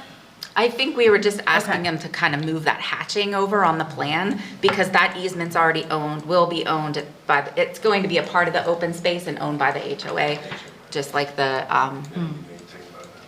But Rich, are you asking for something specific? yes, similar to what is being discussed out of the Okay. cul-de-sac. And what I was reading from the planning commission is some kind of identification of that where it meets Matilda Avenue, so that the next property owner knows they have no say in that property, in that area. Were you talking about a soft trail or something? Just like a stub, even, just to get beyond their properties. And pathway, absolutely, not sidewalk, yep. But it would be a short distance, you're not talking about road? No. Oh, okay. No, just to the Yeah, end of those properties. I don't think that would be, difficult. I gotta look at this driveway too, and my biggest concern is, depending on how you make it look, Right. at this intersection. Right. I could see somebody ended up. Driving I up could see it. somebody ended up, Yeah. up in. Might there. need a baller in the middle of Yeah, it. right, yeah, Yes. that's exactly right. Yeah. We have a couple buildings out in College Township at Windmere Park, and we were just laughing the other day about somebody got onto the trail around the green space in the center of Windmere Yeah. Park, and, it's just. Actually, it maybe, happens. But yeah, maybe that's just the answer, 2 bollards at Matilda, so that there is no, and it designates it, it's designated as not being. Sure. Oh, yeah, we're willing to work with you and talk with staff and Yeah. see what. Would you look at maybe putting some shrubbery, like you said with the other one, where it would be obvious for each of these lots, here's the end of our lot. Sure, yeah, that's a good idea too, Don. yeah. Yeah, we can talk about those options, we're certainly not against that. Yeah. Because those split folks rail have- those fence. folks have lived there a long time too, we Yeah, don't want. that's true too. Corner split Did rail you for that, fence. Tommy? Just Split rail split fence. rail fence, just 2 sections on the corner, something that just kind of identifies Yeah, the. Yeah, that'd be plenty, that's exactly. That's something we've done with our parks already. Right. Just the one section each way, right at each the corner, corners, yeah. so Right. you can say, there's the corner of our property. So Yeah. any objections to those two? No? Okay. If you'll make the motion, that would be great. All right, I recommend, I move to approve the Mountain Eddy Manors preliminary subdivision and land development plan dated March 23rd, 2026, last revised April 20th, 2026, subject to the following 11 conditions. One is within 90 days from the date of approval, by council. All conditions must be satisfied, final signatures must be obtained. Failure to meet the 90-day requirement will render the plan null and void. Number 2, pay all outstanding review fees. Number 3, address to the satisfaction of the township engineer any outstanding plan review comments from staff. Number 4, work with the College Township zoning officer and Center County 911 to establish proper addressing prior to execution. 5, provide an intent to serve from University Joint Authority, UAJA. 6, provide an intent to serve from College Township Water Authority, CTWA. 7, provide proof of National Pollutant Discharge Elimination, or NPDES approval. 8, provide a draft of Homeowners Association HOA documents. 9, show access, designate access, Can I help you on Matilda that one? Avenue access. Can I help you with that one? What's that? Work with staff Work with to staff. properly designate the entrances to the open space. Okay, number 9, work with staff to appropriately or properly designate and identify open space access point from Matilda Avenue. And from the cul-de-sac. Yeah, well, then we'll combine You're gonna, 9 and 10. I was gonna say, combine them into one about. So we'll add from Matilda and access from the end of J Lane. And then now we're down to just 10 conditions. So the last one would then be all conditions must be accepted in writing within 7 days from the stated conditional approval letter from the township engineer. That's the motion, right? Did I miss anything? Yeah, we still need to approve the waiver for lot 16. Yeah. Along Matilda. Yeah, let me back up. Yeah, and approve number 10, so we're back to 11. Number 10, approve the sidewalk waiver for lot 16, and then number 11, all conditions must be accepted in writing within 7 days from the date of the conditional approval letter from the township engineer. So all we did was modify 9 to include J Lane. Could I Did you want to request clarify that it's only the one side? Matilda Avenue, yeah. yeah, the Matilda sidewalk waiver for the Matilda Avenue side of lot 16. That's right. Okay, number 10, approve the sidewalk waiver for the Matilda Avenue side of lot 16. Not, what's the name of this, the connector street? Stella. Not Stella. Okay.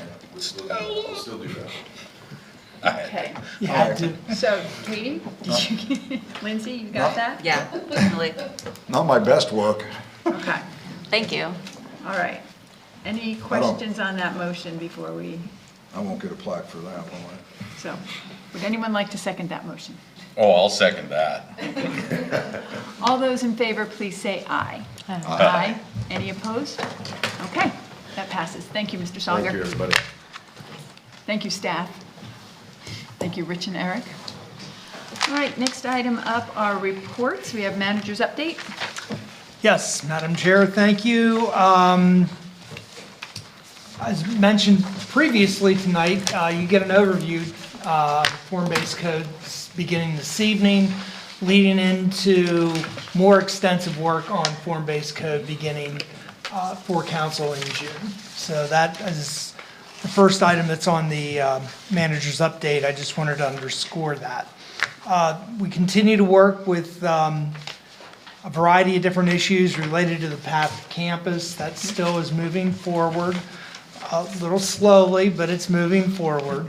That wasn't directed at you, Dawn. So, as far as the facility renovations, we have a meeting tomorrow. Did that time get moved? It did get adjusted to 1 o'clock tomorrow. So that's a 1 o'clock. Okay, there's also a meeting tomorrow, which is not anywhere on this report. There's a meeting tomorrow at 12 noon for the CAC. The Center Area Cable Consortium is meeting, and I don't recall who our representative is. It's Tracy. Okay, so there will be pizza. Oh, yeah. On behalf of the CAC, so that'll be here tomorrow at 12 noon. Moving on, good news to report, all the agreements have been signed for the Shiloh Road Partnership. They're in PennDOT's hands, and with Katie's help, all the invoices to the private parties will be going out of here. They're already gone. That's great, Katie, thank you. There were a couple of additional items that are attached to the manager's update that consist of the letters back to the COG executive director, which summarized the comments that we had at our last meeting relative to the draft fund balance policy, and the Parks Intergovernmental Agreement. And I also included a letter that we received, a copy from the Spring Benner Walker Joint Authority. You may recall that we had received a letter from Mr. Ferris, the owner of the parcel that's in Benner Township, basically requesting some consideration. This letter from the Spring Benner Walker Joint Authority appears to acknowledge the difficulties with Spring Benner Walker getting the sewer to that particular location and their willingness to work with Mr. Ferris. So I thought that was worth, for the record, including. That's everything that I wanted to touch on, but if there's anything else, I'll be happy to try to answer. Any questions for the manager? I had one. Please.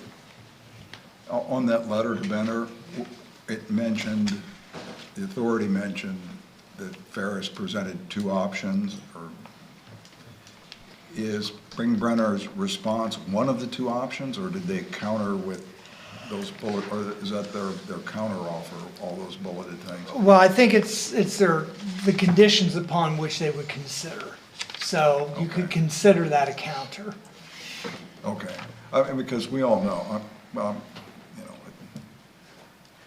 I don't trust Spring Benner's timeline, and that affects us. Agreed. So our staff is comfortable that if they'll accept those conditions that Spring Benner is now offering, if that's not word for word, one of the things that the property owner suggested. Well, right. First off, this will pertain to development only in Benner Township. Right, but the whole town. But in order for Mr. Ferris to proceed as far as land development activity, he needs to be able to be provided with sewer. And because UAJA at the moment is not an option because of Benner Township's 537 plan, he has requested some special consideration from the Spring Benner Walker Joint Authority as they continue to work to secure the permits necessary for Spring Benner Walker to extend their sewer to that site. And based on his request, the way that I read this is that Spring Benner Walker is willing to do those things, make those special considerations subject to things such as tapping fees need to be paid, quarterly sewer charges, et cetera, et cetera. So I believe that is sufficient, or will be sufficient for Mr. Ferris. To stay in our partnership. Definitely to stay in a partnership and to move forward, to advance his projects. Okay, that's it. Okay, thanks. Next reports are the COG Regional County and Liaison reports. We do have a written report from our PC liaison rep, Matt Fenton, and we appreciate that report. We also had a couple of meetings since our last meeting. Rich, was there a finance meeting you want to report on? No, I will not, but Mr. Brumbaugh might. Yes, now I have to remember. There was a finance committee meeting, I did attend. There were, goodness sakes.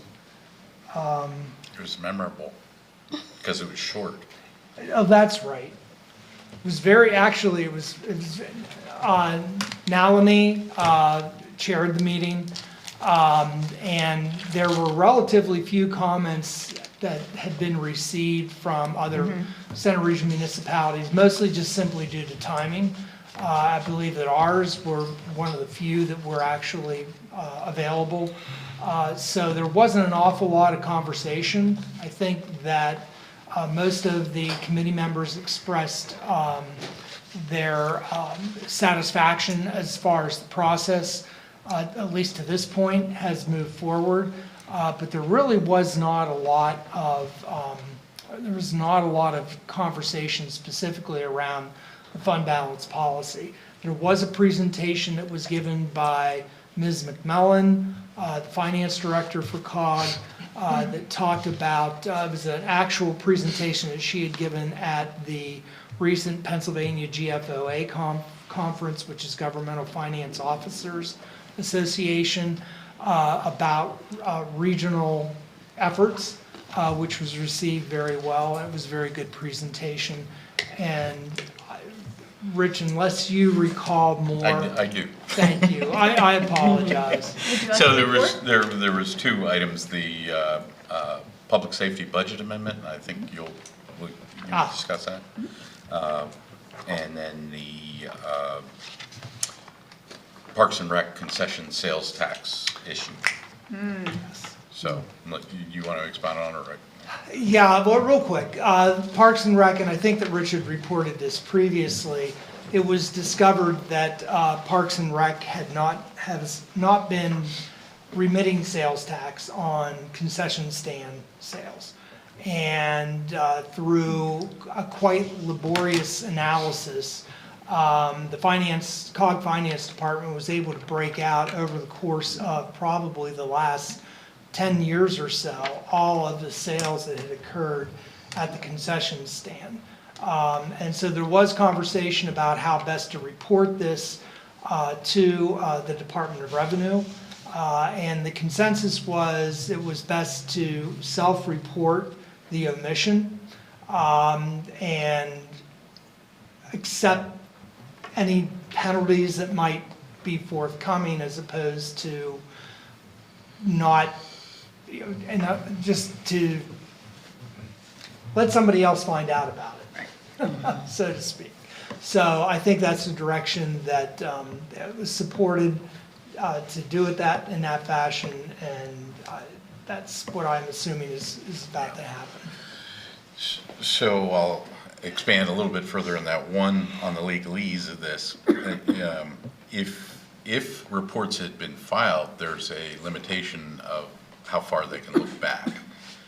Because no reports were filed, there is no limitation of how far Department of Revenue could look back. So that's why the approach has been that they've been handling at this. And again, Ms. McMullen is going to write a lovely letter that asks for forgiveness, and will do better. And they've already put a lot of policies and procedures in place for that. One of the limitations on it is the parks software. That it puts in lump sums. It doesn't really give the detail that you really need to do this kind of analysis, and that's why it took so long for them to come to the actual number of it and everything. There is a strong, in the parks, the Joint Parks Authority Capital Committee meeting today, this was discussed as well, and it would probably be a budget item for 2027 to have that money in there. Whether it may need to be paid in 26, but then that would have to be replenished in 27. So, that the final value of that is still pending. All right. I know the guy that wrote the agenda, helped with the agenda, so. So this is tandem committee reporting tonight. Yeah. Okay, anything else on that? Okay, Parks Capital, did you mention you had a meeting? We did not have Parks Capital, I'm sorry, we did have Parks Capital. Parks Governance is canceled for this month. Parks Capital, we had a joint meeting with the authority today. Today, they were reviewing their 2027 budget requests that will go into form as part of the 6E and everything. Imagine that. I was at a meeting that they talked longer than they anticipated. I'm learning, Eric. And so we had a very good discussion. I think the Parks Capital Committee members provided a lot of different perspectives to the discussion and whatnot. And then there was authority business that they handled. One of those is the Put in Town Road Interceptor. They reviewed that. They reviewed a summer camp policy, and a couple of other smaller things, and I'll try to get that out.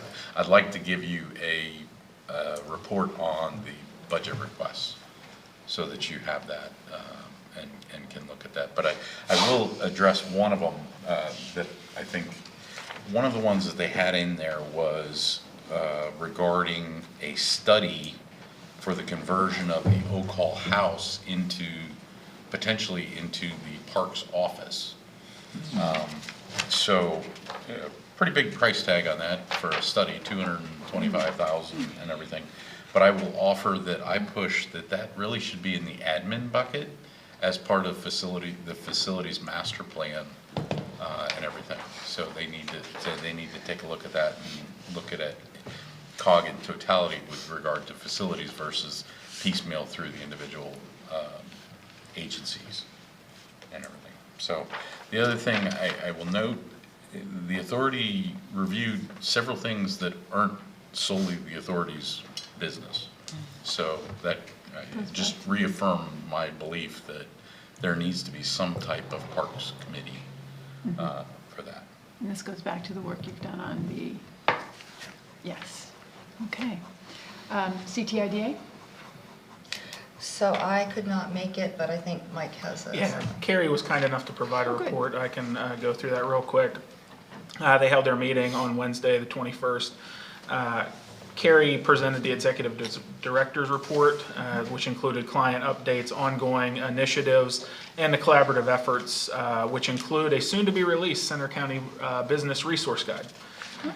She also noted a new section that has been added highlighting current College Township development activity and projects, just to keep the authority informed as to relevant economic and community development trends here in the township.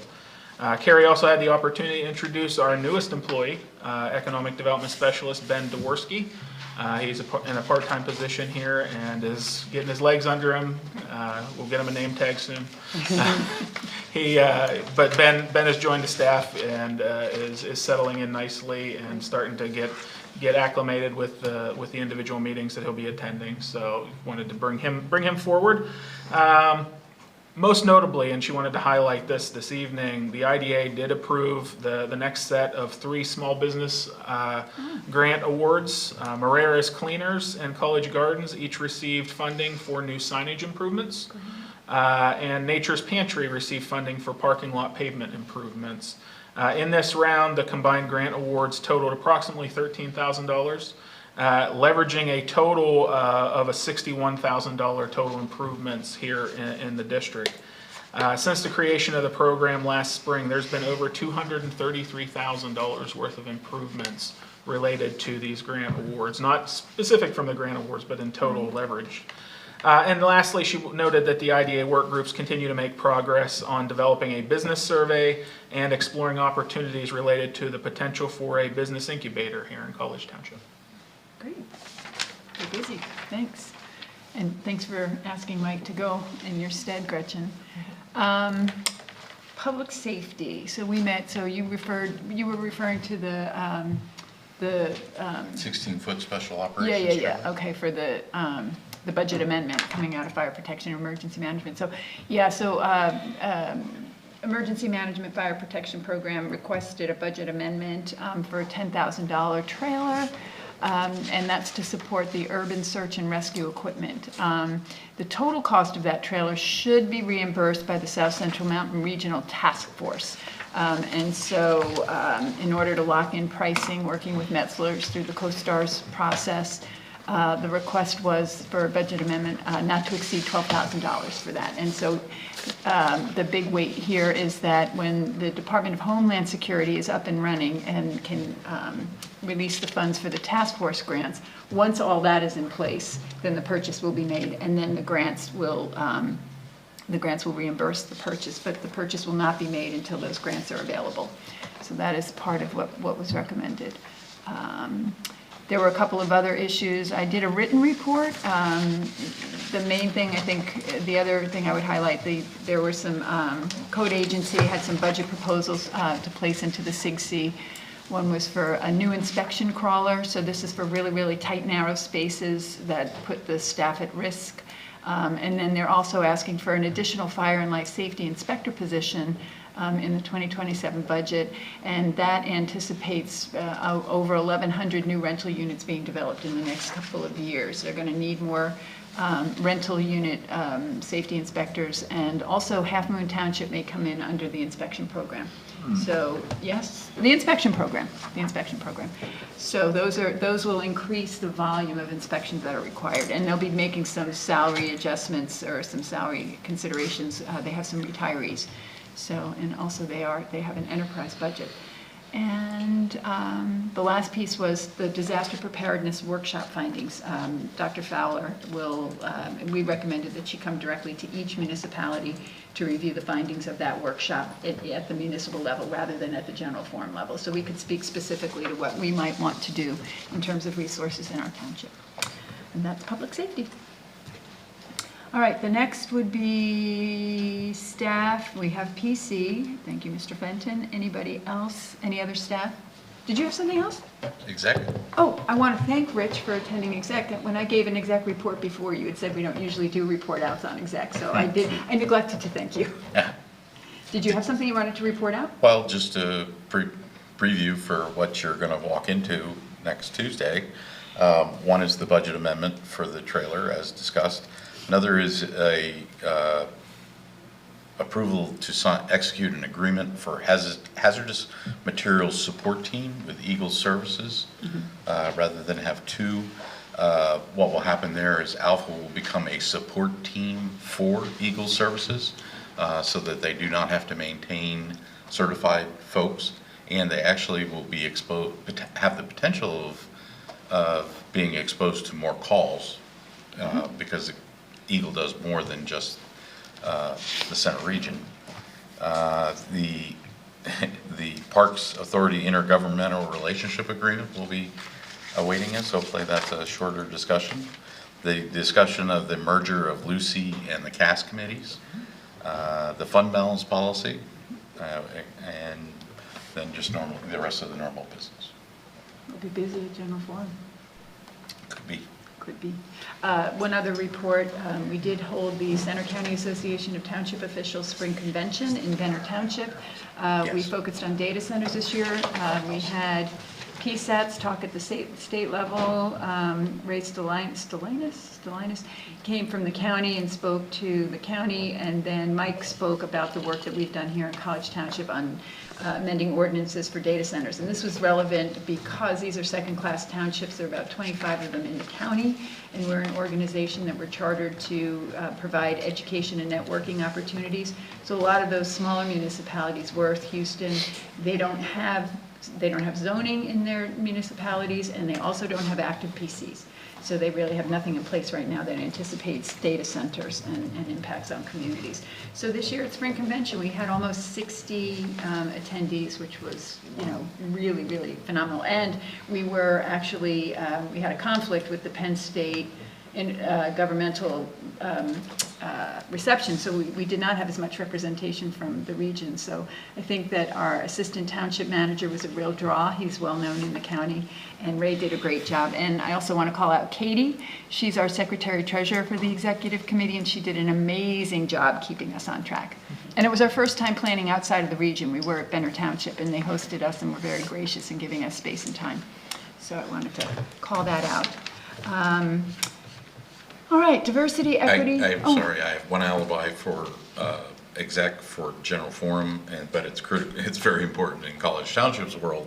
One of them is they're going to be an overview of the DRI process and annual report, and also the ARL at PSU Innovation Park will be discussed. Fly the meeting too. All right, so we need to bring snacks. Snacks and drinks. Okay, anything else? Before I move on, are there any other reports? We have Parks, Library, ad hoc was Monday. Was that this Monday? Yeah. Okay, hit it. And I actually, we have so many ad hoc and special committees now, I can't keep track of them. Yeah, that's an issue, isn't it? It's a lot. I'm trying. I got my list. I'm trying to keep up with everybody. You're going to have cable next time? Well, for expediency, I'm just going to read from my drafted Expediency's report. We had 4 areas in the agenda for discussion. The first 2 we kind of grouped together, which was legal fiduciary responsibilities of elected officials and governance structure summary. And those 2 kind of go together. You know, how is the current structure, oversight structure for the library and parks adequate? Does it provide the fiduciary responsibilities? And by the way, what are our fiduciary responsibilities? That's what we talked about.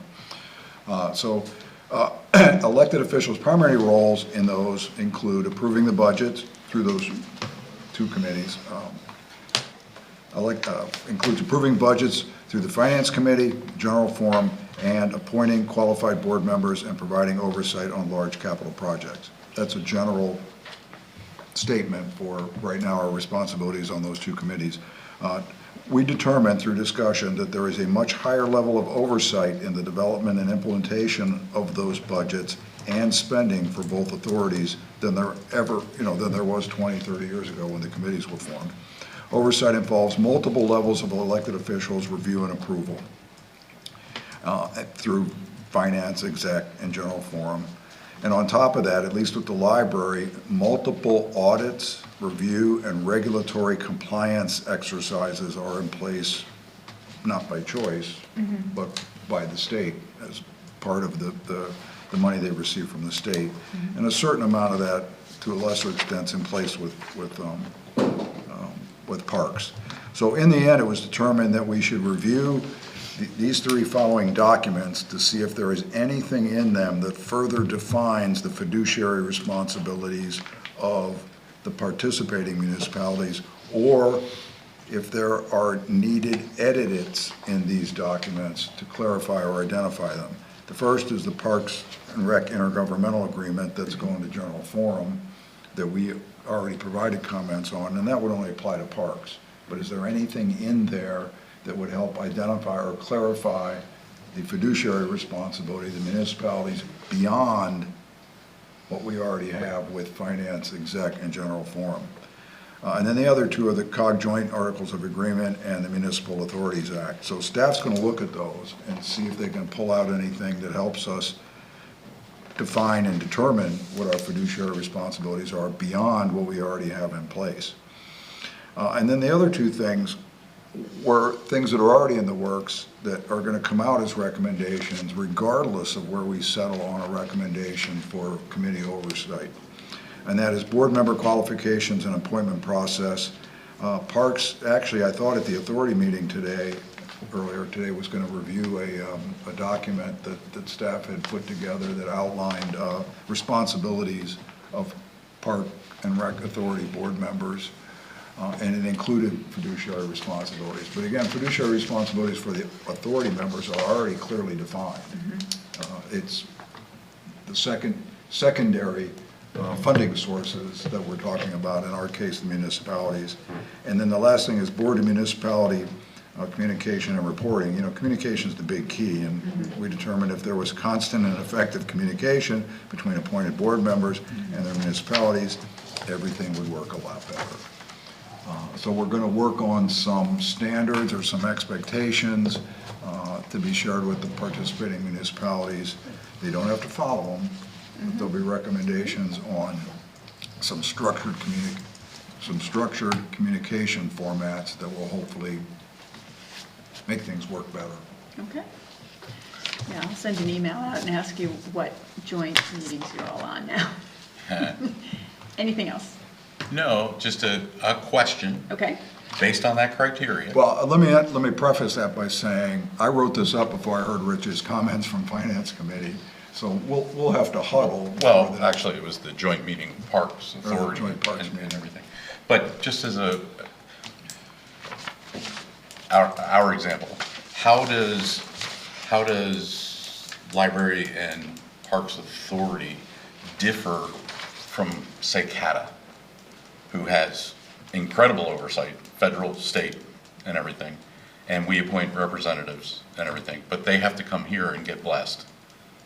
How are they different, or should we not be doing that with them because we have an appointed representative on that? So it's not a, it's a rhetorical. I would say the latter. However, I'm going to circle back to what I keep saying in this exercise, is we're looking for the appropriate level. So no one has jumped to any conclusions yet. Right. We're still kind of in the fact-finding, gathering stages to see if there's any holes in the system. And if there are, how's the best way to plug them? You know, and it may end up being that we're shifting resources from one area to another. And I honestly think that's where we're going to end up. We're going to end up with a more efficient use of staff and elected officials' time to cover the blind spots, as opposed to overlapping, you know, what the authority members or other COG committees are doing. That's my hope. All right. Susan? Yes? I have a report from the Spring Creek Watershed Commission. Okay. Okay. Which was, the Spring Creek Watershed Commission meeting was last night, and I just wanted to communicate, and it's especially pertinent from tonight's conversation about Rockview from Paul Takak, that Elizabeth Crisfield, from the Executive Director of Clearwater Conservancy, gave a talk about the natural resources of the Rockview land, and it's part of an educational series that Clearwater is doing along with the Watershed Commission on the natural features, environmental assessment, and history of the Rockview lands, how valuable these soils are for agriculture, how groundwater recharge sustains Spring Creek, what ecological natural features should be protected and remain connected, and ideas from local conservation groups. And there was also one such educational meeting on May 13th at Axman Brewery. There was one on May 20th at the State College Water Commission business meeting. May 27th, 7 to 8 at Foxdale. There will be one in June at SCLO and another one in June, which will be a Spring Creek Canyon walking tour along Spring Creek Trail. Can you submit that written so that we have it and we can get those dates pulled? That would be helpful. Yes, That would be great. I've asked Katie, and she doesn't have it for the form that you all use, I so can that's send why it I to you. haven't been No doing it. problem. I I'll send it to you. didn't have the template, thanks. Yeah, I'll be happy to send that to you. Let me make a note. All right. Yeah, send me one too. I'm still using the old one from I have the a while blank. back. Yep. Okay. Anyone else? All right. The next up is diversity, equity, inclusion, and belonging report. Please, Mike. Nothing new to report this evening. There's a written report supplied at the last meeting. Okay. I do have to get a handle on all of those joint committees that we have now, the ad hoc and all the other ones, the authorities. All right, next up is the consent agenda. Tonight on the consent agenda under CA1, we have approval of the minutes. CA1A is the April 27, 2026 College Township special meeting minutes from the general forum meeting, which Tracy chaired. CA1B is May 7, 2027 College Township Council public hearing minutes. And then we have CA1C, which is the May 7, 2026 College Township Council regular meeting minutes. Under CA2, correspondence, we have CA2A, email from Jen Zegar dated May 5th, 2026 regarding trees in Daleview.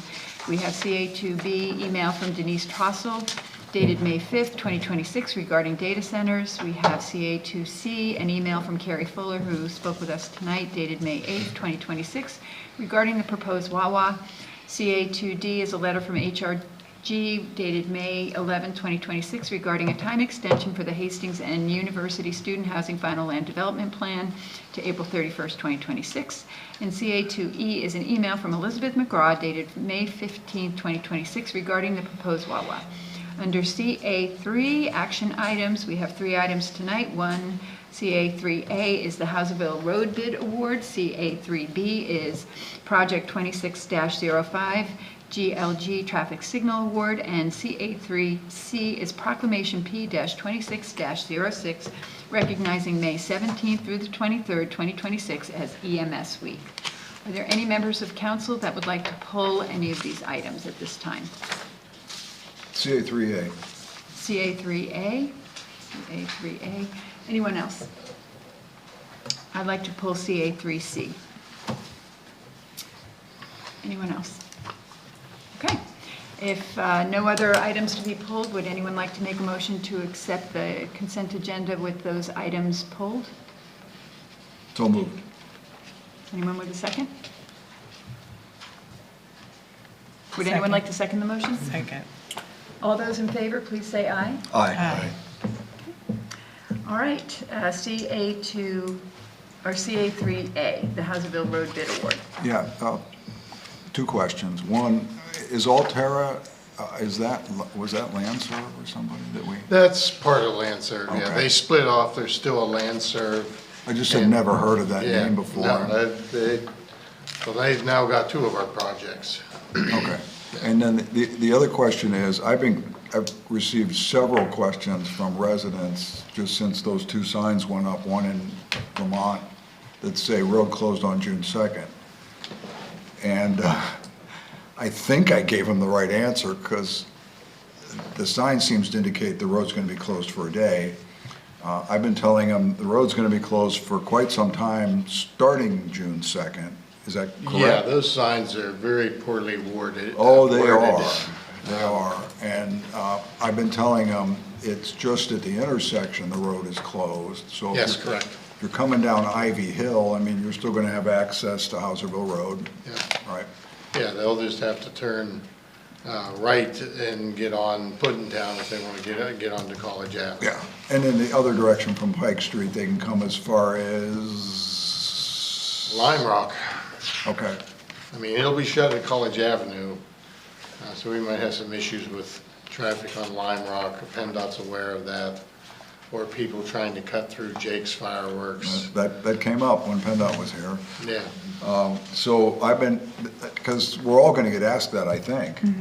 Oh, yes. Oh, as soon as those signs went up, I was getting calls. Well, Okay. how are we supposed to get in the village? It's like, the village is not going to be impacted.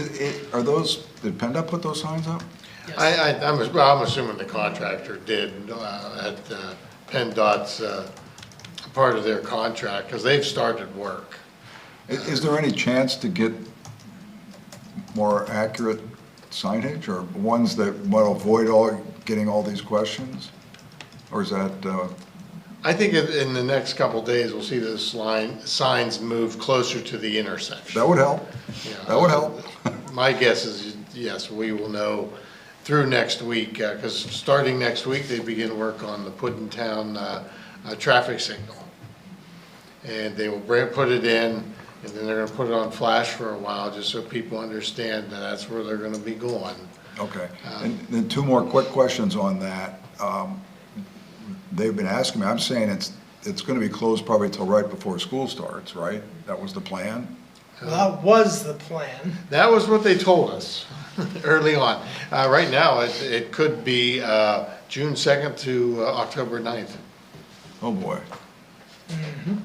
That's different than what, Quite a bit. and also different than what I've been telling people, so, October 9th. Yes. Okay. all right. And All right. our sidewalk bid here is going to happen at the same time. Yes, this is perfect timing, Yeah. because now our contractor is not going to have to deal with thousands of cars a day.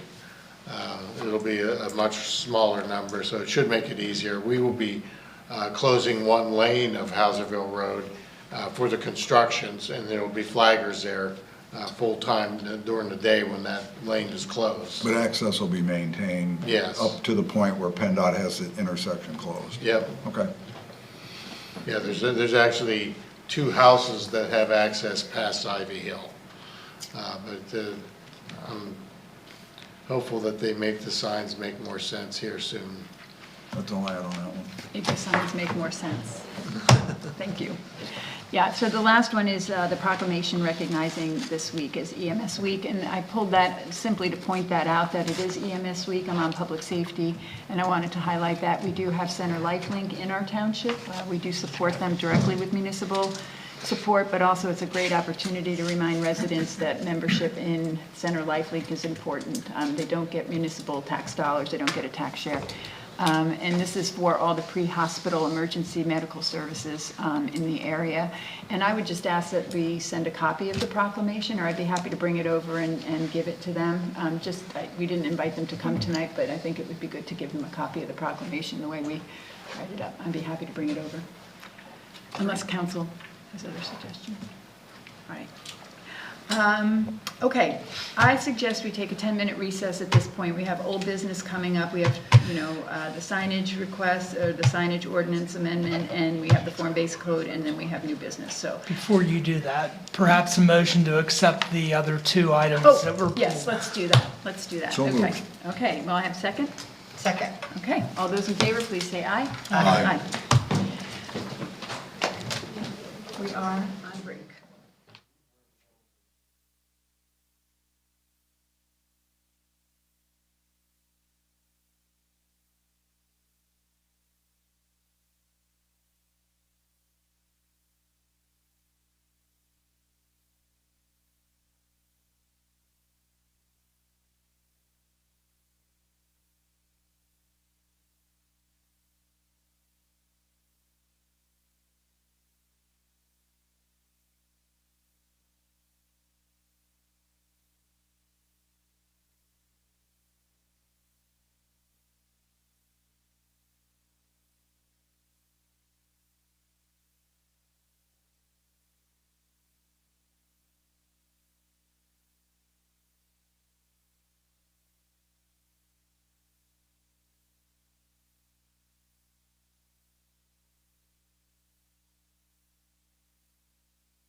And we You gotta have- know what you're doing.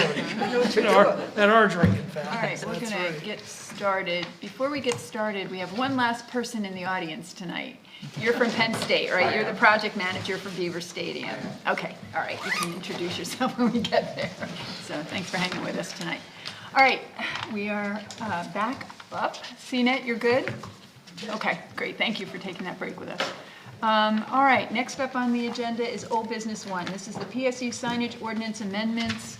And I believe Lindsay or Mike, who's, okay, Mike? I'll lead out. That's right, you're. But as we've talked about before, when this has been in front of you, this is a team effort in terms of how this has been put together. And as you see in your agenda, this one's structured in multiple pieces. And the first of those pieces is a follow-up to the discussion that you had last month. And we have with us here tonight Dwayne Rush from Penn State. He is the project manager for the Beaver Stadium project. And joining us online is Julian Morales. We wanted to give Dwayne and Julian the opportunity once more to kind of to reframe what they're asking for related to the video board at Gate F. So they've been kind enough to provide us some visuals. And Dwayne, I'll welcome you to the podium, sir. Yeah, I apologize for the images. I didn't have a whole lot of time to put them together, and my Photoshop skills are a little rough, but this should give you an idea of what this video board would look like in its location where we have requested. So I kind of just took some photographs and did the best I could to, like I said, Photoshop in where that video board is, and it's roughly to scale with the stadium. So this would be these pictures first start closer to Medler Field, right along Porter Road, and I walk north towards Park Avenue, and then I took the same series of photos walking back in the other direction, but back in the parking lot off of the roadaways. So there's, as you can see, there's really only a few vantage points from which you would see this video board. Obviously, the one straight across the street is where it's most visible. But the old growth trees there screen it for the most part from any position off-site. Dwayne, I'm just going to scroll through these. You just tell me when you would need me to stop, okay? Yeah, I mean, like I said, this is walking down towards Park on Porter Road. And then this next one is I'm standing in the drive entrance to the Meats Lab and kind of heading back in the south direction in the parking lot now to get an idea of how big the board is and to scale with the stadium as a whole.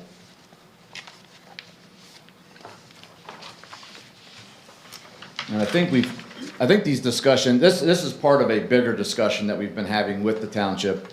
And I apologize, Julian, I think, attended the last few meetings, so I don't know exactly where things stand. But I know we've been focused mainly on allowable square footage of signage on a building of this size and nature. And then this discussion, I think, is specific to the video board on the east side at Gate F. Like I said, shown approximately there in that image. The plan is that this video board would only operate and be turned on when there's an event at the stadium. So it wouldn't run 365 days a year. We're thinking, 7 to 8 home football games, and then a handful of other events if there's a hockey game like there was this year, that sort of thing. And the plan being that when there's an event at the stadium of that size and nature, when this board is on, Porter Road is also closed. So again, there's no traffic, in our mind, there's no traffic on the road that's distracted by this video board in this location. Dwayne, I had one quick question, and I'm sure others do as Sure. well. As you have the image shown here, obviously one of the big discussion points for council has been 25 or 45 feet. Am I correct in saying this one is at the top of the board, is it 45 feet as you're showing? Yeah, right. And the reason for that height is, well, there's a couple reasons. One is to get above the roof of the EMS building that's there. And because there's a lot of other activities on game days in that Gate F area, the plan is to get it raised up so that people it's more easily viewed We're envisioning people sitting on that hillside to watch things, pre-game, post-game, that kind of thing, yeah. And when it's not in use, it's simply a black screen. So for tonight, we have potential action items. We have 4 different options to consider tonight. So Right. you're going to go through Yep, those I'll for do us? a Okay. review here. All right, so the actions, all right, so we'll get to the actions later. So if you'll go through those. Sure. So Dwayne, thank you. Yeah, I I'll stay appreciate here in the case you have any other imagery, questions. and I'm just going to leave it up there because I don't have anything that accompanies this yet. So going back to your discussion and ongoing discussion related to signage in general and specific tonight about the video board, because that's where we ended at your last meeting. I obviously, I wasn't at that last meeting. I had the chance to watch it back, and it was an interesting conversation. And one thing that I would underscore is, I know this has been an ongoing conversation, but I do think as you've walked through this, you are gradually improving the ordinance drafts that are coming in front of you. Where you stopped at the last meeting was there wasn't consensus on that height. It was 25-45. It was pretty apparent that there was a 2-2 split for that discussion. But there was a discussion that came up at the end of that meeting, right at the tail end of the discussion. It became pretty important as staff was going back and reviewing and contemplating what to bring forward to you tonight. And that had to deal with a methodology associated with the amount of allowable electronic digital video board screens for these types of facilities. And really it underscored 3 areas, 3 policy issues for staff that we needed council to work towards to finalize to make this a complete ordinance. Those 3, obviously the first one was maximum height of electronic and digital signs, including video boards. The discussion potentially around the maximum permitted square footage of electronic digital signs and video boards. And the last one is a new nuance that as we were reevaluating everything, it's maybe less policy and more operational, administrative, but it is an overall policy discussion that you need to discuss here, is language in the ordinance, the draft ordinance you've seen previously that mentioned at council's discretion. As opposed to more of a staff level approval per ordinance language. So I'll get into that in more detail when we start talking about the options. Just to reframe some of what's allowed currently in College Township. Under our current sign ordinance, we only permit electronic digital signage within the commercial and industrial zoning districts. So as we're talking about UPD, those areas right now, they're not permitted. And they are subject to the standards established in Chapter 170. Some of the key provisions permitted as a use by right in those 2 districts, commercial and industrial. The current ordinance does not place a separate square footage limit on electronic or digital signs within those districts. Anything beyond the total square footage of signage allowed and permitted. The existing regulations currently permit illuminated signage up to 5,000 nits during daytime hours and 500 nits during nighttime hours. And last of the key provisions, the current ordinance does not establish a separate maximum height specific for electronic or digital signage within those zoning districts beyond those otherwise applicable in zoning and sign requirements. So that's the current state. What we've heard at a staff level in terms of general consensus around electronic digital signs video boards, and I'll walk through these just quickly. Ordinance revisions are applicable township-wide. That's what we're talking about, specific to only stadiums, arenas, and event centers. Electronic and digital signs video boards shall count towards the total allowable signage area for the specific venue. So as you do this, it continues to draw down like any other sign would against that total cap number that you have. Sign illumination shall not exceed 5,000 nits during daytime hours, and there's an adjustment to 300 nits during the nighttime hours. Electronic digital signage video boards shall include automatic dimming technology to adjust the brightness based on ambient lighting conditions. In the event of a malfunction of that dimming capacity, the signage shall default to the nighttime mode and remain there remain unlit until repaired. Video boards, digital displays shall be oriented and tilted downward to minimize glare and light spill. Digital signs may exceed required display motion limits as specified by the ordinance only during special events when nearby streets are temporarily closed for the events. Dwayne framed that up about Porter Road, specific to this instance. Digital signage must comply with dark sky principles related to outdoor lighting, and that's intended to minimize unnecessary light pollution and glare. Illumination duration shall be limited to the event day no earlier than sunrise and no later than 10 p.m. or 1 hour after the event ends. That was, again, kind of that operation hours. Stadiums, arenas, event centers shall continue to comply with all other applicable provisions within Chapter 170 unless specifically modified during the proposed amendments. So where does that bring us? It brings us to those 4 options that are provided as attachments to this memo. And staff does have a recommendation related to that. You had asked us to evaluate methodologies to determine maximum amount of electronic digital signage permitted as part of the venue's overall allowable signage area. The recommendation that we're bringing forward to you tonight and is reflected in the options 3 and 4 are to limit electronic digital signage and video boards to a maximum of 30% of the venue's total permitted signage area for stadiums, arenas, and event centers. This provides a proportional cap that scales with the facility while also maintaining some of that balance between the operational needs, visual impacts, and community character. Very similar, we used this number previously related to illuminated signage, so we have that 30% as a consistent number. That's the magic that's in this, or lack thereof. So I will use Beaver Stadium as the obvious example. Total signage allowance for Beaver Stadium, 2,771 square feet and change.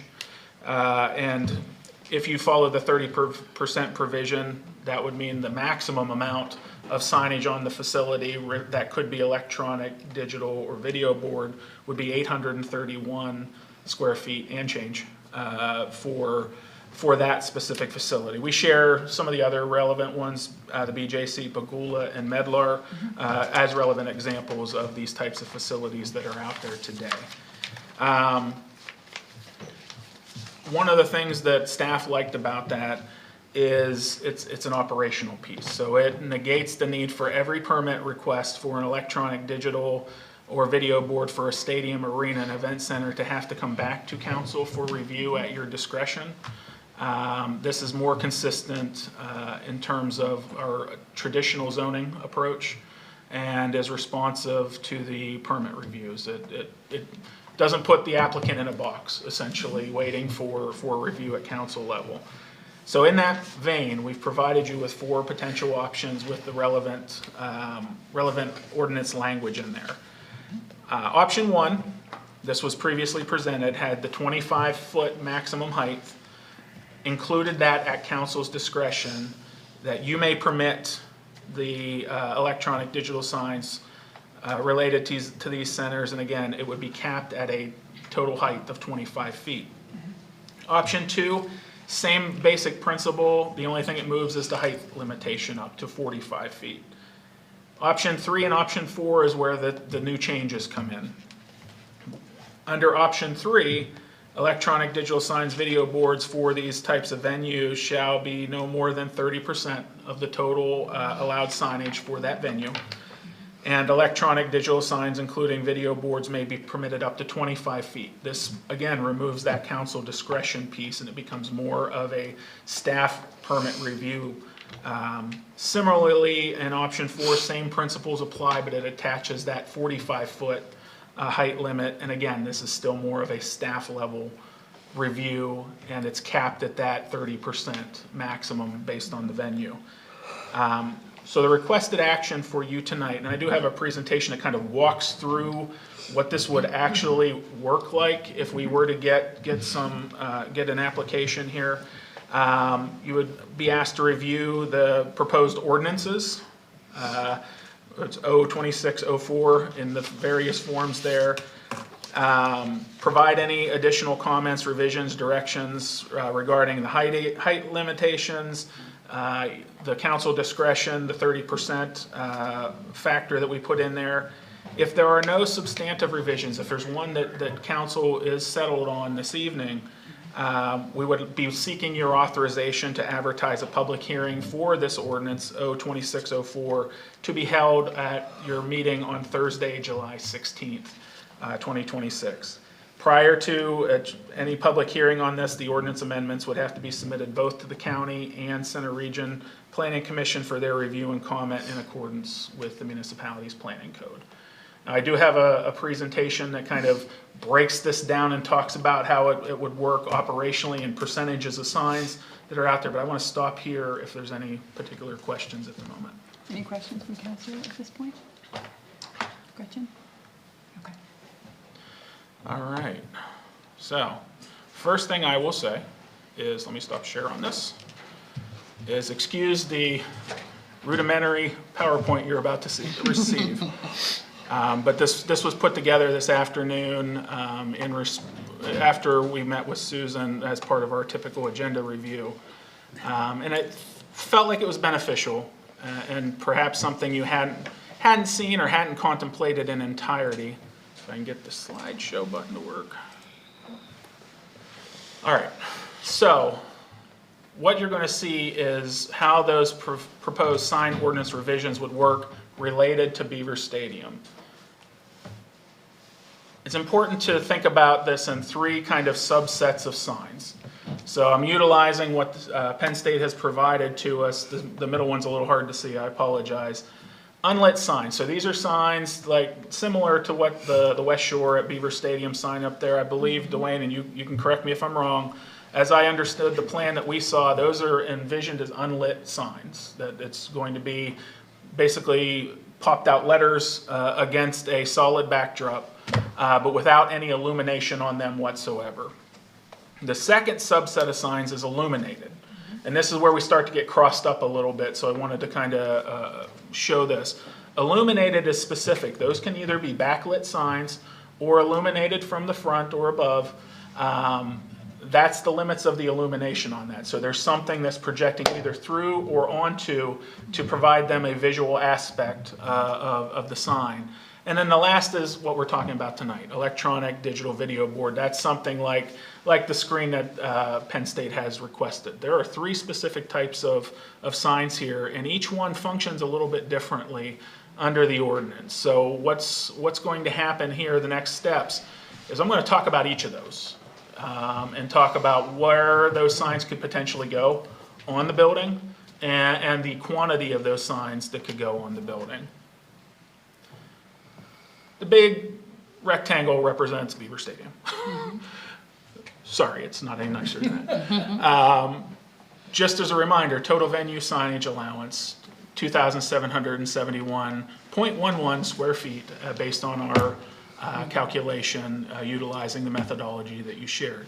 Unlit signage, there's no restriction associated with that. The only restriction tied to it is that number. You can put that anywhere on the building. That exterior of the building without any other limitation other than total square footage. That has been a consensus comment that we've heard from you throughout this process.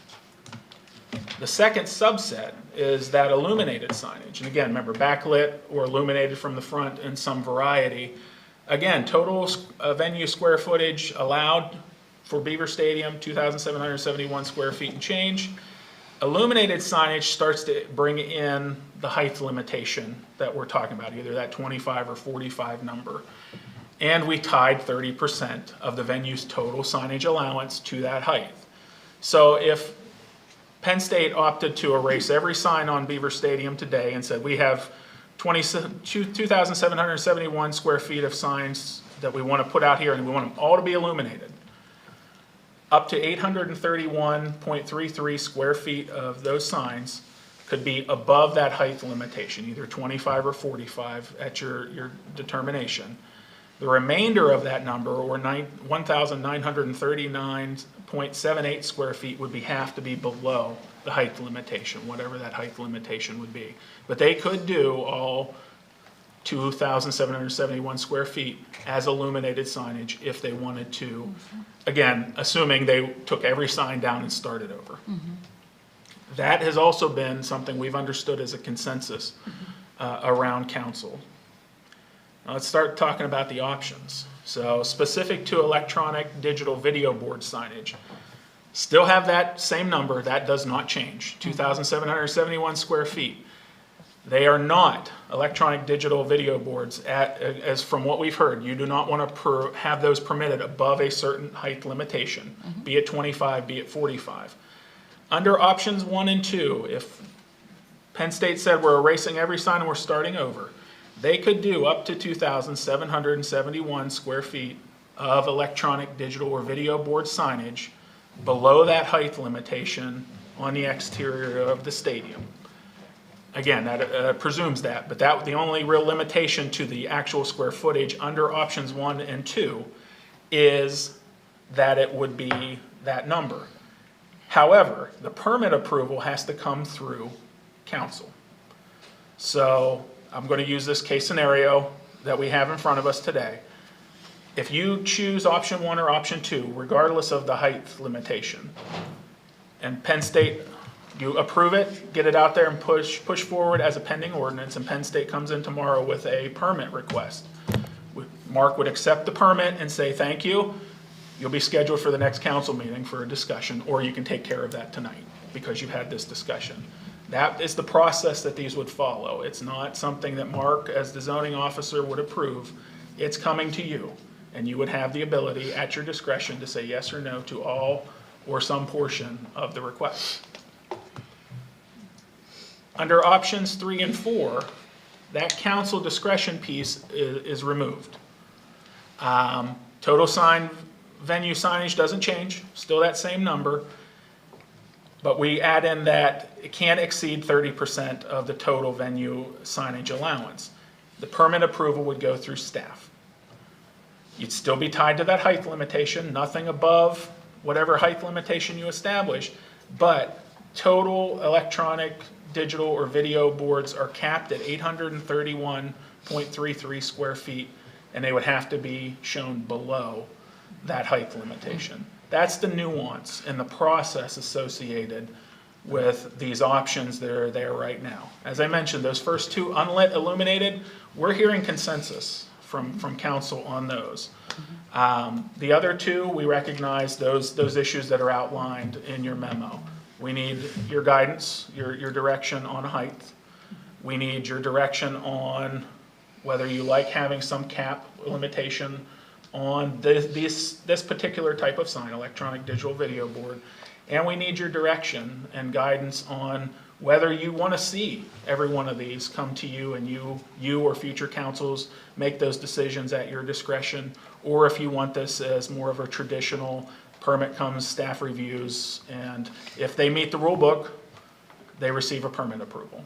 So that's really the gist of and the nuance within those 4 options. So I will stop there. I know it's a lot of information. Happy to answer questions that maybe are around the table here. Okay, thank you, Mike. Let's start with any particular questions from council. We have 4 options, and if we come down to a consensus on one of those options, then we can move forward with where we need to go from here. If we have, 4 different choices, we'll have to continue to have the conversation and work it out. So I'll start with you, Eric. Do you have any questions on any of the options? Do you want to express a preference for any of the options? I think I was the one towards the end of the meeting that tossed out the idea of limiting by percentage just to try to reach a compromise. I kind of like what you did with that idea. You took it one step further. I was suggesting it as a compromise to help mitigate some of the discomfort with the 45, but applying it to both probably makes sense for the reasons that you're talking about. Is it takes the council discretion out, and makes it a cleaner, easier approach, which can be better or worse. Depends on who council is and what their discretion is. But I totally understand from staff's perspective why you might lean towards that approach. And I like, right now, not having heard from others, I kind of like that percentage approach. You know, it also drives that number way down. Like, I didn't really think about it until you said, if you took every sign off the stadium, you could have 2,700 square feet of illuminated signage, you know, at 25 or 45 feet. That's a lot. This is an oversimplified version, but ultimately, yeah, that, at its core, that's what could happen. And to correct that, to amplify that, if I may, that would also include video. That 2,700 in option one could be 2,700 feet of video board. So the trade-off to me, if I hear correctly, by removing the council discretion is that number drops by 70%. Correct. So your maximum exposure is 30% as opposed to potentially 100, albeit via council discretion. But at the same time, council discretion could make it 0. But that's the tough, I think, for Penn State, because councils change and those kinds of things. It'd be kind of hard to plan that out long term. So that's why I like those two. And having seen those pictures at 45 feet, do I understand that picture that we saw is 45 feet? That doesn't make my support for 45 feet any less.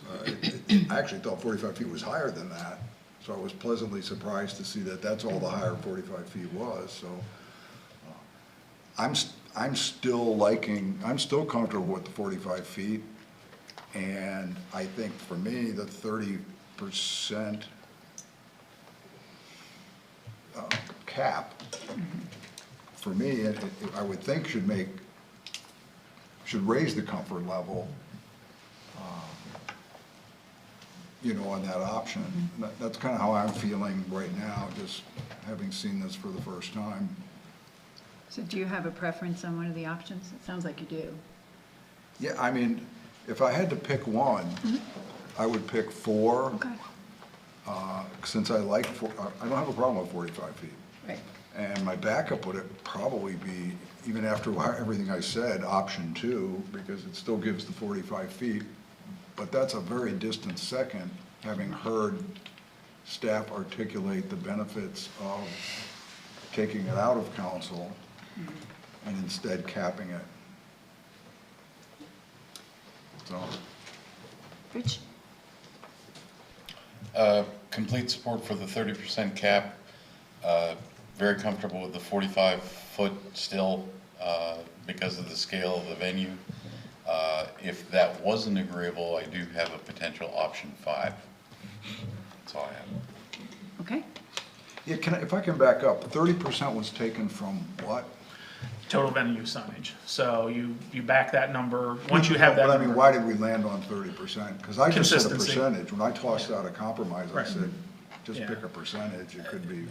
No magic beyond consistency with what we did with illuminated signs. We said 30% We said above 30%. 45, or above that height limitation. All right, So it's that's- just a consistent We'd number. already established that about consensus before that, so those were the sort of pre-existing consensus decisions we made.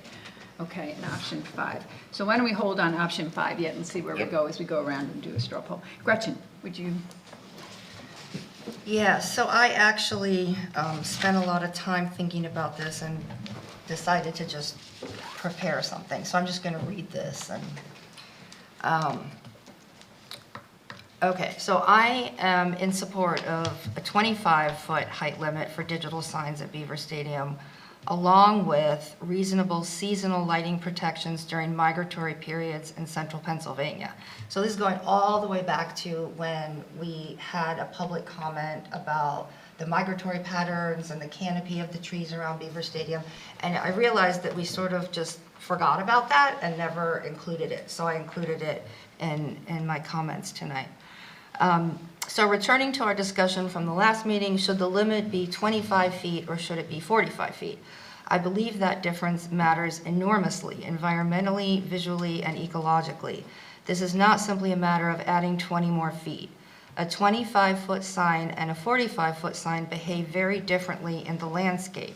And we keep talking about the scale of the facility, but I started to think about it in the scale of the landscape, the surrounding landscape, not just the facility itself. A 25-foot sign remains largely integrated into the stadium environment. It stays closer to the scale of surrounding development and is more likely to remain partially screened by nearby trees and structures. A 45-foot illuminated sign rises above much of the surrounding canopy and built environment. At that point, it no longer functions as just a stadium sign. It becomes a highly visible regional lighting feature. That distinction is critical. The higher a digital sign is elevated, the farther its light travels, the more sky glow it creates, the larger the surrounding area affected, and the more visible it becomes to wildlife moving through the night sky. In Center County, those impacts matter because of our geography. We live in a ridge and valley landscape with relatively dark skies outside the urban core. Our ridgelines, forests, wetlands, streams, and agricultural valleys support extensive wildlife habitat and migratory movement. A 45-foot illuminated sign would project light much farther across that landscape than a 25-foot sign. At 25 feet, the light remains more localized. At 45 feet, the light becomes visible from much greater distances across the valley and from nearby ridges. That is especially important during bird migration seasons. Central Pennsylvania lies within a major migratory corridor. Every spring and fall, millions of birds move through this region, most of them at night. Peak migration periods in our area generally occur from April 15th through May 20th in spring and from September 10th through October 20th in the fall. These birds include warblers, thrushes, sparrows, vireos, tanagers, and waterfowl. Many navigate using natural nighttime cues such as stars and moonlight. Research has shown that tall illuminated structures can disorient migrating birds, especially during fog, drizzle, rain, and low cloud ceilings. Under those conditions, light scatters through the atmosphere and creates a beacon effect. This is where the difference between 25 feet and 45 feet becomes especially important. A 45-foot sign places the light source significantly higher into the open sky. That makes the illumination visible over a much broader area and increases the chance of interacting with nocturnal migration pathways. A 25-foot sign reduces that exposure substantially by keeping more of the light lower to the ground and more contained within the stadium district. And birds are only part of the issue. Height also affects insects and other wildlife. Bright LED lighting attracts insects from surrounding areas. Moths, beetles, mayflies, and other nocturnal insects are strongly drawn to artificial light. A 45-foot sign expands the radius from which insects are attracted because the light is elevated higher above trees and visible from farther away. That can disrupt insect breeding and feeding behavior while concentrating insect populations unnaturally around the stadium. Those impacts ripple outward through the ecosystem. Bats, birds, amphibians, and other nocturnal wildlife depend on healthy nighttime insect activity and dark movement corridors. Some bat species avoid brightly lit areas entirely. Others are drawn toward concentrated insects around lights, creating unnatural feeding behavior. Again, the difference between 25 feet and 45 feet is not theoretical. At 25 feet, the lighting impact remains more localized, more shielded, and more connected to the developed stadium environment. At 45 feet, the sign projects farther into the broader ecosystem above canopy level and across a much larger nighttime viewshed. And once a structure reaches that scale, the impacts increase disproportionately. This is also a planning issue. We are deciding not only what works today, but what precedent we establish for the future. If increasingly taller illuminated structures become normalized, the cumulative effect on our skies, wildlife, and community character will continue growing over time. A 25-foot limit establishes a reasonable boundary. It still allows Penn State to modernize, it still allows digital communication and fan engagement, it still supports the stadium experience. What it does not do is allow unnecessary escalation in height and environmental impact. That is why I also support operational lighting protections during peak migration seasons, specifically, and I already gave the dates of those, reducing brightness after 10 p.m., limiting overnight illumination, minimizing flashing or rapidly changing animations, and implementing additional protections during April 15th to May 20th and September 10th through October 20th. These are practical, targeted measures that would not interfere with football games or university operations. They simply recognize that unnecessary nighttime lighting carries real ecological consequences. Ultimately, this is about balance. A 25-foot sign achieves the functional goals of modern signage while reducing the broader environmental impacts associated with a much taller structure.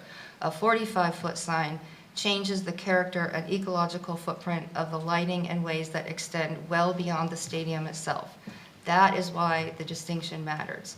So I urge us to support the 25-foot limit and adopt reasonable seating lighting protections that reflect the ecological realities of central Pennsylvania. Thank you. Do you have an option as far as the 1, 2, 3, 4? Either of the 25-foot options. Okay, so that's number 1 and 3.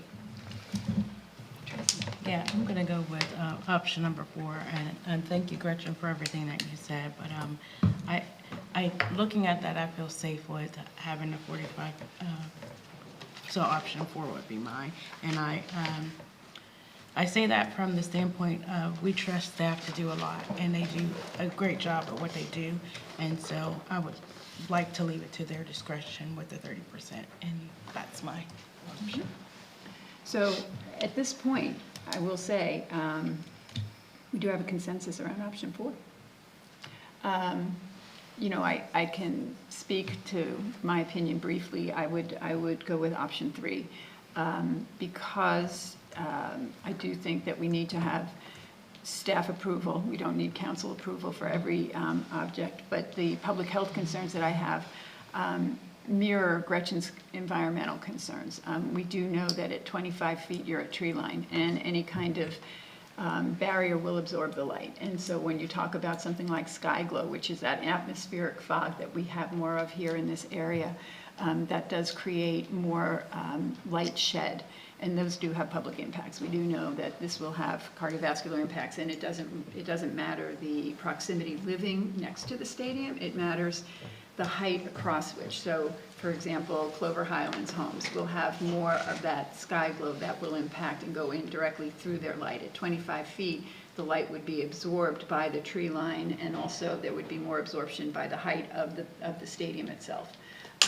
And so those are concerns that I have. But, you know, we talked about, you know, the options. We've each given our opinion. Is there, you know, in the face of that opinion, and having shared that, are there any other changes in any of the options that you had mentioned in option 5? Not necessary, but I would offer, in a vacuum, I absolutely agree with everything you just said. But as soon as you put those field lights up well above the 45, it kind of negates that for me. I just offer that it kind of makes it moot when you have those big lights, which are already disrupting everything that you said and everything. And as far as precedent, I'm not concerned because, as we talked, we're probably not going to have another Beaver Stadium. Mm-hmm. Right. We'll not have 2 Beaver Stadiums, right. Maybe, but right. I doubt it. Well, there's also the issue, Gretchen, you brought up some concerns specific to the conditions around when lights would be illuminated, the environmental impacts during migratory periods. And that could be built into option 4 as well. There's language in option 4. And I would ask council's opinion on, for example, during the migratory periods, having the video board turned off at 10 p.m., which is consistent with when migratory birds are moving. Question. current language already states that they're off at 10, is that correct? 10 or an hour. 1 hour after the end Or of the 1 event. hour after? Okay, I'm sorry, okay. And I think, it's fair to say that there will be, for example, concerts and other events, perhaps even more than a handful in a year, that there will be nights where the stadium will be illuminated. Very and- possibly, yeah. I mean, Yeah. we know in the fall, there's always at least one or two night Right. games. Well, and I think. But you're right about concerts or other events, right? And I think Penn State's been clear about their business planning, so there will be more events like that at Beaver Stadium, so we will have more nights when that board is illuminated, so. I would support that, weaving in something, because like Rich said, everything that Gretchen said, if we were dealing with a vacant property and we were putting something in, heck yeah, I mean, we wouldn't want to light up the dark sky, but, what Rich said, I think if we want to do something that starts to address that, it would be the stadium lights, or the things that really do light up the sky and probably have, proportionally bigger impact on all of those issues than the video boards. Not saying that the cumulative effect isn't important, but if we can weave something in that would actually more directly and effectively address that, yeah. I'm not sure the video board height is the hill to die on with that, to try to address those things. But yeah, I think everything in there is correct. But in the context, as Rich mentioned, of what we're dealing with already, even without the video boards, the stadium's still gonna be lit up. With the stadium lights and the parking lot lights and God knows what else is lit up around there. So for me, it was just, the impact just didn't seem, but if there's something we can weave in to this that would have potentially even a bigger effect on that. Rich, your thoughts on that? No, That during those migratory periods, we would have the video board.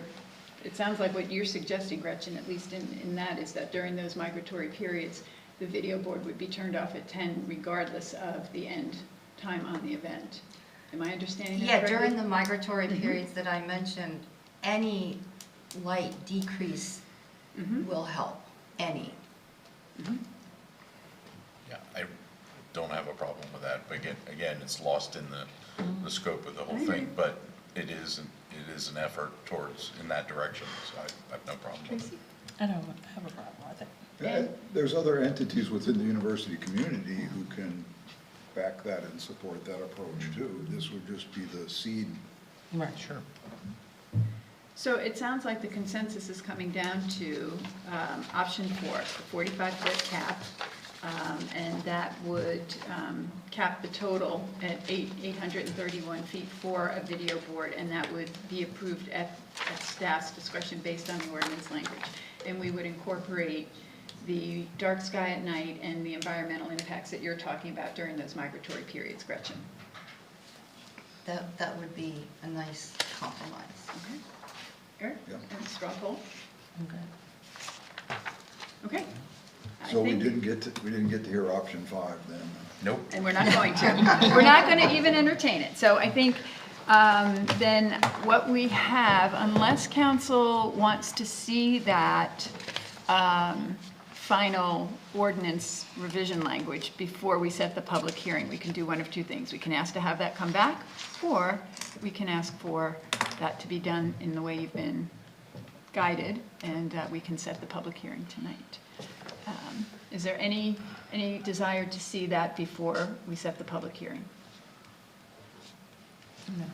Okay, I have faith in staff. Me too. okay, I do too. All right, then, do we need to make a motion to set that public hearing? Yep. All right, then I would accept a motion from somebody who would like to make the motion. We have motion crafters here. I move to authorize the advertisement of a public hearing for ordinance number 0-26-04 as revised through discussion tonight, to be held on Thursday, July 16th, 2026. Does that cover it? Okay, Yeah, unless you wanted to be specific and say option 4, but option 4 with the dark sky things, but that's what we talked about, so Okay. I think everybody's clear. But I think we got the, Yeah. the gist of it. Anybody want to second that? Second. Okay, all those in favor, please say aye. Aye. Any opposed? All right. Good work. And staff, thank you. Yes. Thank you, appreciate it. Good discussion, as I And said. Gretchen, thank you for your prepared Yeah, comments save tonight. those. They were, Because there'll be opportunities to apply that. okay, so then we're on to old business 2, form-based code overview. All Mike, I right. believe you're going to talk to us about this? Yeah, you get me again. Lucky you. Hold on a second. And again, I preface all of these by saying the same thing. What you're hearing is a team approach to these. This was not done in a vacuum by any one member of staff. We have done a lot of work here, and certainly I want to give credit where credit is due in terms of form-based code. Thank you, Dwayne. It's been a long process to get us to this point. Planning Commission and in particularly our planning staff, Lindsay, Mark, Dawn, Carrie have carried the load to get us to this point. And I want to kind of underscore, because it leads into the analogy that I've been using that I think works really well. What we asked of Planning Commission was we gave them some very general guidance associated with form-based code, asked them to become subject matter experts on form-based code and to work with our consultant, work with our staff to assemble a puzzle that is the draft form-based code. So what we're doing tonight is just kind of the inverse. They started very much at the bottom and worked their way up. And the way we're introducing this to you tonight is the opposite. We're going to start at the top and work our way down. So the analogy I've been using is before you put a puzzle together, before council puts a puzzle together, you take a look at the picture on the box. And tonight I'm going to show you the picture on the box and see if you like it.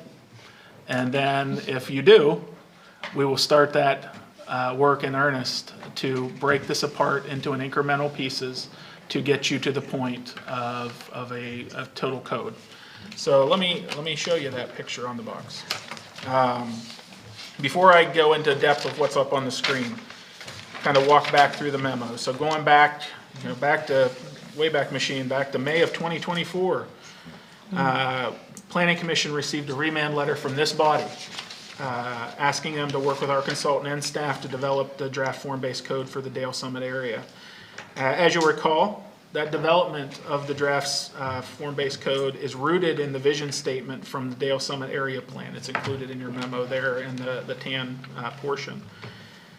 DPZ, as our consultant, utilized that vision as a resource in developing the implementation statement that went into the draft code. I'm not going to read that. That's included just for your information in the agenda packet, but that applies. And I remember those discussions.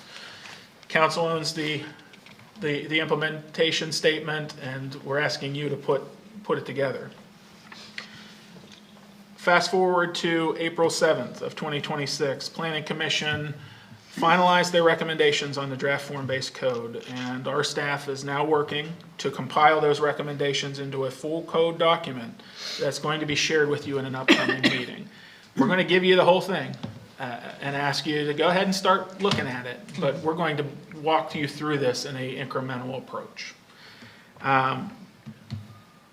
Going back to our zoning map, and I'm going to turn and look at Lindsay because she might know it off the top of her head. This area, this Dale Summit area, I believe is somewhere in the 10 or 11 specific zoning districts currently. Yep.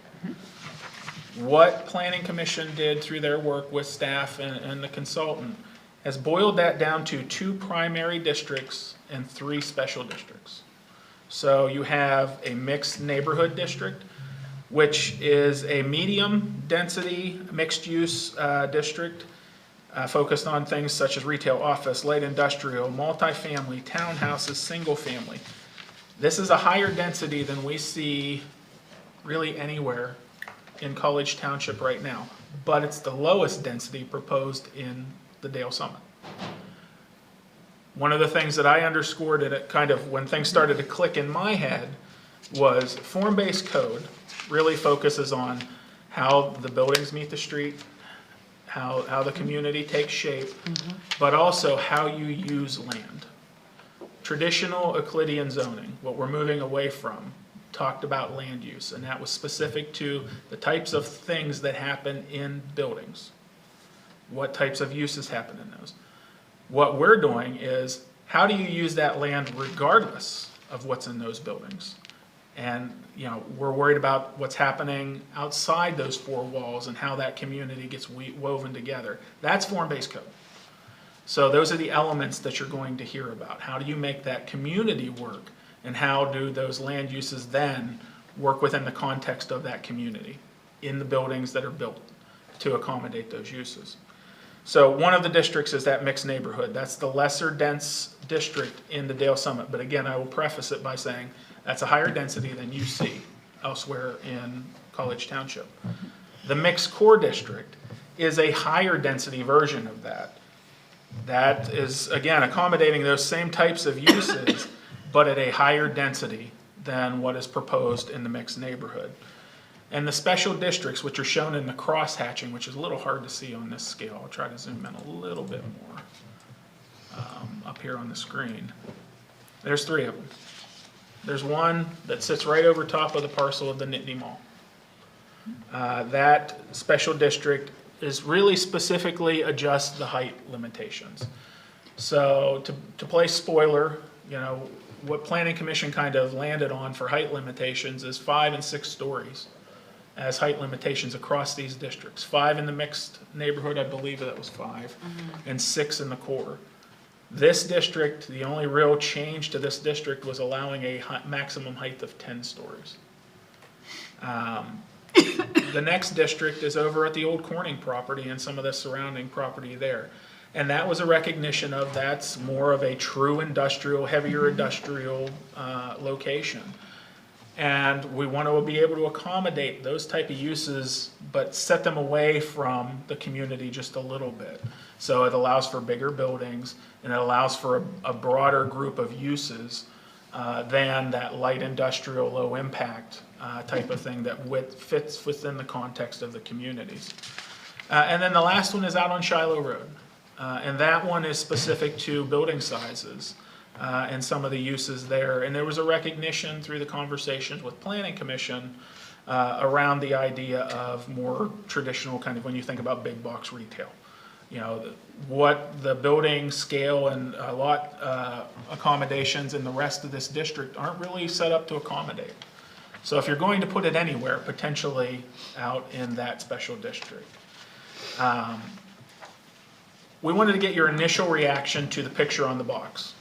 Is this kind of what you had in mind, big picture way back when you asked Planning Commission to start this work based on that study, based on the implementation or intent statement that was put into this document? Is this in line with that? May not match it perfectly, but somewhat in line with what you had in mind. And then again, what we heard from earlier with Shane about Rockview, it's in there. It's Prego right now. It's in there. That's contemplated and something obviously we'll discuss as you move through it. But in general, does this kind of match what you were maybe had in mind, at least initially when we first started talking about form-based code? Wow, that summarizes how many years of work. It was just that easy. When did this start, 2014? Actually, yeah, it goes back before that. Yeah. If you chase it the whole way back to its genesis. So. All right. Does that mean you're ready to set the public hearing? No, Yeah. I don't think we're quite there. All right. Let's just go around the table and provide comments. So we're being asked if we like the picture on the outside of the puzzle box. Right. Does it in general right. and Just recognize. a general overview, yay, nay, anything that's a deal breaker. This Do we will see likely deal breakers adjust tonight? as you go through this process to an extent, but Right. the starting point is that. Right. Do we see any deal breakers? Gretchen?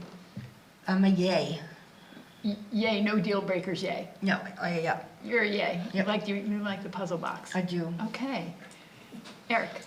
Yeah, I do too. The only thing that I would point out is when we saw Shane's presentation, the mixed-use core along 26 seems to overlap the area in his maps that suggests conservation. So maybe just some thought to reducing the density, or even, you know, at a minimum, change it to the neighborhood mixed use, but maybe just stop that. You know, make some recognition of the data that we just saw tonight. Sure. On that. It seems to be okay on the Benner Pike corridor. Doesn't seem to be any inconsistencies there, but definitely on 26. Open space is a big part of this. And I mean, just what I envision is just taking those wildlife corridors and plopping them on this plan, and then those are just greenways that go through the Okay. area. So that would take precedent over the purple leg along, yeah. Yeah, I mean, that would be my recommendation. Yeah, good recommendation, I like that. Okay. Tracy? I'm a yay. Rich? Yes, and reconciliation of the two things we've been presented today, I think is important. I don't want to yeah. step on your toes. Yeah, no, I'm a yay. I do, yes, yay. So in terms of next steps, what's coming before you is just what we said. We're going to give you the full document, and then we're going to start breaking this down into increments to have that discussion. We're going to show you a matrix, because we like matrix around here, of some of those key code elements, particularly those where there may be a difference of opinion and recommendations too. You've heard about some of those already during our joint meetings. Those things I think we need maybe some revisiting on, just at least to acknowledge there was a difference of opinion. Ultimately, council, you're judge, jury, and in some instances executioner on this. So that's what we're going to be asking of you, and that's how we're going to break it down. The intent moving forward is that at each meeting, you're going to see elements of form-based code. So as we're planning out agendas, we're going to have to carve out time specific to this work. And it's not light work. You know, as you know, this takes time, and there's a lot of nuance in the work that you're going to be doing. So just be prepared for that. Right now, the schedule that we have in mind does not have any special meetings or work sessions, but they may be required depending on if we get bogged down on something or something that needs more intensive work. So we hold that in reserve moving forward, but right now the intent is to do this at regularly scheduled meetings, at least for the time being.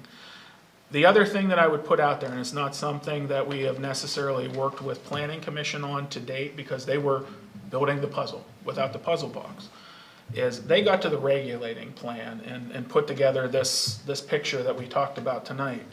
There are aspects that go into exactly what Lindsay just talked about. You know, open space, infrastructure that we need to be contemplating as you're working through this. So we have a PED master plan, and that PED master plan was kind of silent out here. It didn't say a whole lot because we knew something was going to change. We may have to update the PED master plan to accommodate what you have out here.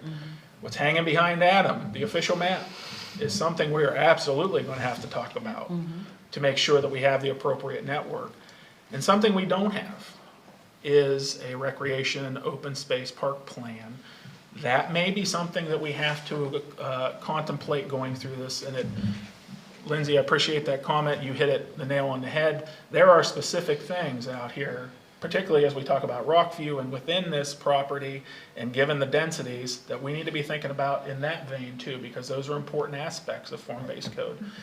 The density at some point generationally when this evolves, most likely screams for some type of regional scale park. So we need to be thinking about those kind of things too. So in addition to the code, you're going to be master planning too for this area out here. So just wanted to provide that overview and appreciate your acceptance of the picture on the box. It's an affirmation and a confirmation of the work that has been done to date. And I'm anxious to start breaking this down with you. We'll at a staff level, talk about how to start chunking that out. We have talked a little bit about maybe do we do district by district, and then you kind of work down into the elements that you've seen during the joint meetings. That's one potential way to bring this forward, but that's the intent, and that's the overview, and that's all I have on this item for you tonight. Okay. We talked today about basic resources too.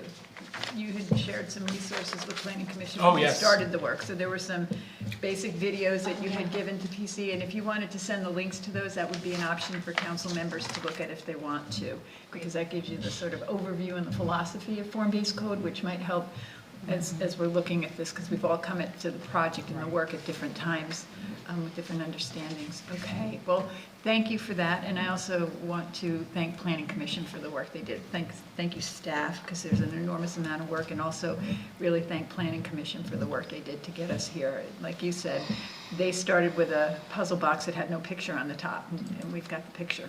So, all right. Last but not least, well, it isn't last, but we have new business, the capital improvement planning. And I will keep this short and sweet tonight because of recognizing where we're at in terms of the hour. Provided to each of you tonight the first draft of the CIP. And honestly, the outcome that we're looking for tonight is your authorization to, we'll push a doodle poll out to set our traditional work session to go through this. Eric's already identified a couple things that I can't remember if they're in there or not, to be honest with you, Eric. So you said it and it was like, I remember, we need to get that in there. So that's the type of review that we're looking for when we get to those work sessions. But I wanted to give just a quick snapshot, and this one, unlike your traditional CIP, this one comes with a big headline. And Adam's going to love it. Your PowerPoint presentation tonight was brought to you by Adam's second favorite assistant manager, ChatGPT.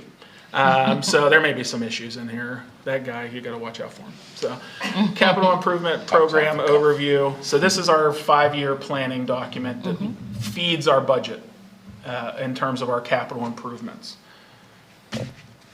Right now, where it stands today, it's a $26.3 million document. Some of the big highlights: significant upgrades in traffic signals and other safety improvements in our infrastructure. Sustainability, there's continuous work on our stormwater control and our MS4 compliance, and some key quality of life focus, particularly around our local parks, our bike paths, and our sidewalks.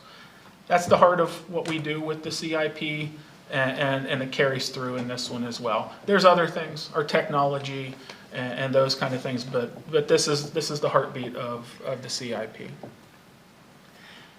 You've never seen a chart like this before related to a CIP, and here comes the highlight. So years 28, 29, 30, and 31 look like your traditional CIP, and then you see that one big outlier there in 2027. 2027 has a massive number associated with it, $15.47 million. That's bigger than our annual budget.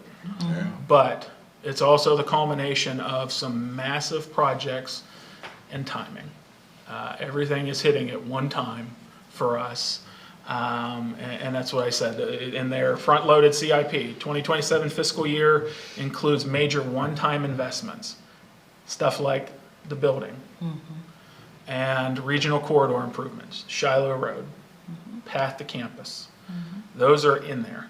Signals are always going to be a piece of this, and it's a growing piece of our work. But those big three are what's driving 2027 in this document. Now, what the salve on that is the grant success that we've had associated with that. We've had a lot of success with grants. We also have something we don't see a lot of with this. Because of the Shiloh Road project, what we've talked about with council, there's private funding sunk into this as well, to the tune of $9.1 million in 2027. So that takes and lops a big chunk of that off. So I mentioned transformational projects, the big tickets. We have a number right now of 3.3 million in there for the office building. We don't know that number yet. That's in the ballpark of that original estimate. As we go through this work and refine it, we'll see what that number actually is. Shiloh Road is about a $5.7 million project. We have a lot of grants and private funds. Right now, there's no true taxpayer dollar from the township contemplated in that number. But we'll get there in a minute. There's Beyond a piece. admin. Right. Beyond admin, yes. The path to campus is this College Avenue path. 2.8 million is what is budgeted in this CIP, and it appears in 2027. And then stormwater resilience, some major upgrades, Struble Road, Panorama Village, those type of works that are continue to happen. We also have multimodal connectivity, path to campus, 2.5, or it says 2.5. Did I say ChatGPT? Demerit. Sidewalk expansions, there's several of those shown up in here. One thing that's new in this CIP is dedicated yearly funds for improvements at CATA bus stops. As you drive around the area and take a look, there are some that need improvements, and we have a line item showing up in here to improve that, as well as curb ramps. And then resurfacing of some of our existing trails and sidewalks. Parks and community spaces, there's, again, a lot queued up here. Spring Creek Park, additional play equipment. Nittany Orchard, we have submitted a grant application for a master plan for Nittany Orchard Park. New play equipment at Penn Hills Park, Daleview Park, grading and pavilion refurbishment. Forest restoration. Remember we talked about the forest restoration plan update for Thompson Woods Preserve. There's a number in here of 20,000 most years associated with that. That's the most aggressive of the options that was provided by our consultant, but start there and we'll work our way through it as we go through the CIP. That's the high level. The big thing, the big takeaways, and the big thing that we'll have to talk about, obviously, is 2027. And primarily, what's in, if there is anything that falls out, but also how we finance it. The type of bridge funding, borrowing that's going to happen to accommodate those things. But that's the overview of the CIP. And as I mentioned, we will be sending out a doodle poll, which will probably be at some point here, June 8th, I think, that time frame. We were looking at a couple dates out there, so a couple weeks out. Give you some time to familiarize yourselves with this binder. And I see Adam's got some comments. So. I just wanted to emphasize the fact that, yes, we do have a lot of grant funding, but the caveat with the grant funding is these are all reimbursement grants, which means the township has to lay out the money and then be reimbursed from the grant agency or entity. And that's a lot different than our typical kind of financing that we have done. So when we get to the conversation relevant to how we're going to be financing or need to finance this, it's not going to be only our typical choices. I think we will definitely be looking at the potential for some type of a line of credit, for example, which is not something that we have used in the past. And it's something that we'll need. We know that there's going to need to be a different approach. We're not yet sure exactly what that looks like, but there will be other pieces to consider as we move forward with financing. So that was really all that I wanted to mention. Absolutely. The reimbursement part is huge, which is really helping to drive the 2027 conversation. It becomes a cash flow discussion as for large portions of this. There are some in there, I'm going to steal Rich's term, long-term money for long-term things. The building is one of those. There's no grant funding associated with the building renovations.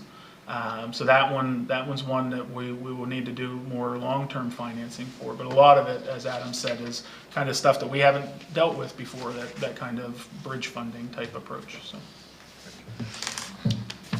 Council, any questions, comments? Gretchen? Eric? Tracy? Yeah, I've always said it'd be helpful to see the net cost to us. I don't know how you do it, I don't have any suggestions. I understand we gotta pay up front, get it reimbursed, but I think that helps us get our arms around our commitments. And that's what we've tried to do. We've moved away from just showing our grant, or our share of the grants. We're showing you full cost in the numbers. Right. Now, we can parse that out in more detail. Yeah, even if it doesn't make the document, at least for our work sessions, so we have, I mean, it's just like us trying to put our budgets together, you know. And then the last thing, I'm away that first week of June. I don't know what others, if you're gonna put the doodle poll together, maybe you might wanna check tonight and make sure there's reasonable availability those 2 weeks. Yeah. You're probably away the second week, right? I'm away till the 15th. Yeah, but I'm I can do away and Zoom thing. unavailable for Zoom that whole week of June 8th. We can figure it, we'll figure it out. Yeah, we'll talk. Obviously, we pushed it out a little ways, but we could even pull it back in if we need to, so. Yeah, I mean, if we move it to the third and fourth week of June, what does that do to the timeline? Doesn't substantively hurt us. Oh, Rich is away then, okay, never mind. Actually, yeah. How about The week of the 21st, yes. Doodle poll for the whole month of June, I don't know. Yeah, we'll work at a staff level to push something out to try to find a workable date for as many folks as we can get. Yeah, keep in mind that what we ultimately accomplish with the CIP is we adopt it as a planning tool. Right. So that's it. Right. It doesn't have any value until the numbers, the ultimate numbers that are in this end up being transferred into the upcoming budget year. And that, so as far as when we adopt the planning tool, as long as we adopt it before the end of July, that is sufficient. So if it has to run a little longer, I think that it can. Again, recognizing the fact that this is a planning tool. Rich? Yeah, no, I was gonna just offer today's presentation for Parks and Rec. They offer 2027 expense, 2027 net impact, and then ongoing impact of those kind of things. And some of those, the net impact reflects the monies that's already been contributed and is sitting in the fund balances and everything to take a look at that. So it's just an example, and Adam just hit it. I was going to bring up that in the memo here, it says council to consider approval of CIP, and we adopt it as a planning tool for the construction of the 2027 budget. Yep. Just to understand that my mindset that if we approve the CIP, that doesn't mean that project's absolutely going to get done. Right. You know, it's got to fit into the bigger cash flow issue and everything, but just to make sure, since we have some new members, to make sure that they understand that we're not committing to anything. One last thing, in stone. Mike, you had mentioned that you have some additional pieces that you were going Yeah, to be there's some trickling other out. things that I would like to bring, and hopefully by the time we get together for our work session, I can give those to you ahead. One of the things I was looking at was the project listing eligibility for grants. You know, we can work on some refinement. The financial analysis gets to part of that, but it doesn't break it down project by project. We also wanted to look at something you talked about as well. It's kind of a hybrid fit for the CIP, but some type of a process to contemplate the requests that you continue to get from the community for you know, donations, investments in community events. While that's not traditionally a CIP, it's kind of food for thought, since it is a planning document for the budget. Doesn't really fit CIP, but it helps to have that discussion ahead of us getting into budget time. So we've already started kicking that around a little bit, haven't really settled on what one we like in terms of a staff level, but we have some options in mind, so that should be forthcoming as well. So we'll probably still add some pieces to this, but this is your traditional CIP at this point, what you've seen. This mimics exactly what last year's looked like right now. Anything else? Seems to be the question of the night. Anything else? Oh, yes. No. The next item is staff informatives. Anything, any comments? Just one, I'll point out that SI4 matrix of MPC requirements, second favored assistant manager revision. It's the title of it. Yes. I saw that. We might want to take second assistant manager out. Yeah, that was an If we're gonna internal post joke. this, they carried It's a forward. good one. It's a good one, but I think if we're going to post it on the website, we might want to take that out Yeah, as it's, part of the title. that clearly is a Yeah, working document. Thanks for that, Rich. I was Yeah, gonna- good catch. Yeah, I good missed catch. that. That's a working document. Lindsay did a great job putting Yes. that together. Yes. The second favorite assistant manager helped me with some suggestions to revisions, and that was my joke, so I'll own it. So- It was all good. I love it. All right. Council staff, other matters. Are there any other? Yeah, real quick, I just wanted to let everybody know that I am going to be out of town for the next 2 weeks. So Mike will have the helm, but taking a little vacation time. Nice. Good for you. Moving I up first. hope it's not a working vacation. It better not be. Good. I'm glad to hear it. Glad to hear it. All right. Anything else? I'm just waiting. Okay, all Move right. to adjourn. Thank you. Yes.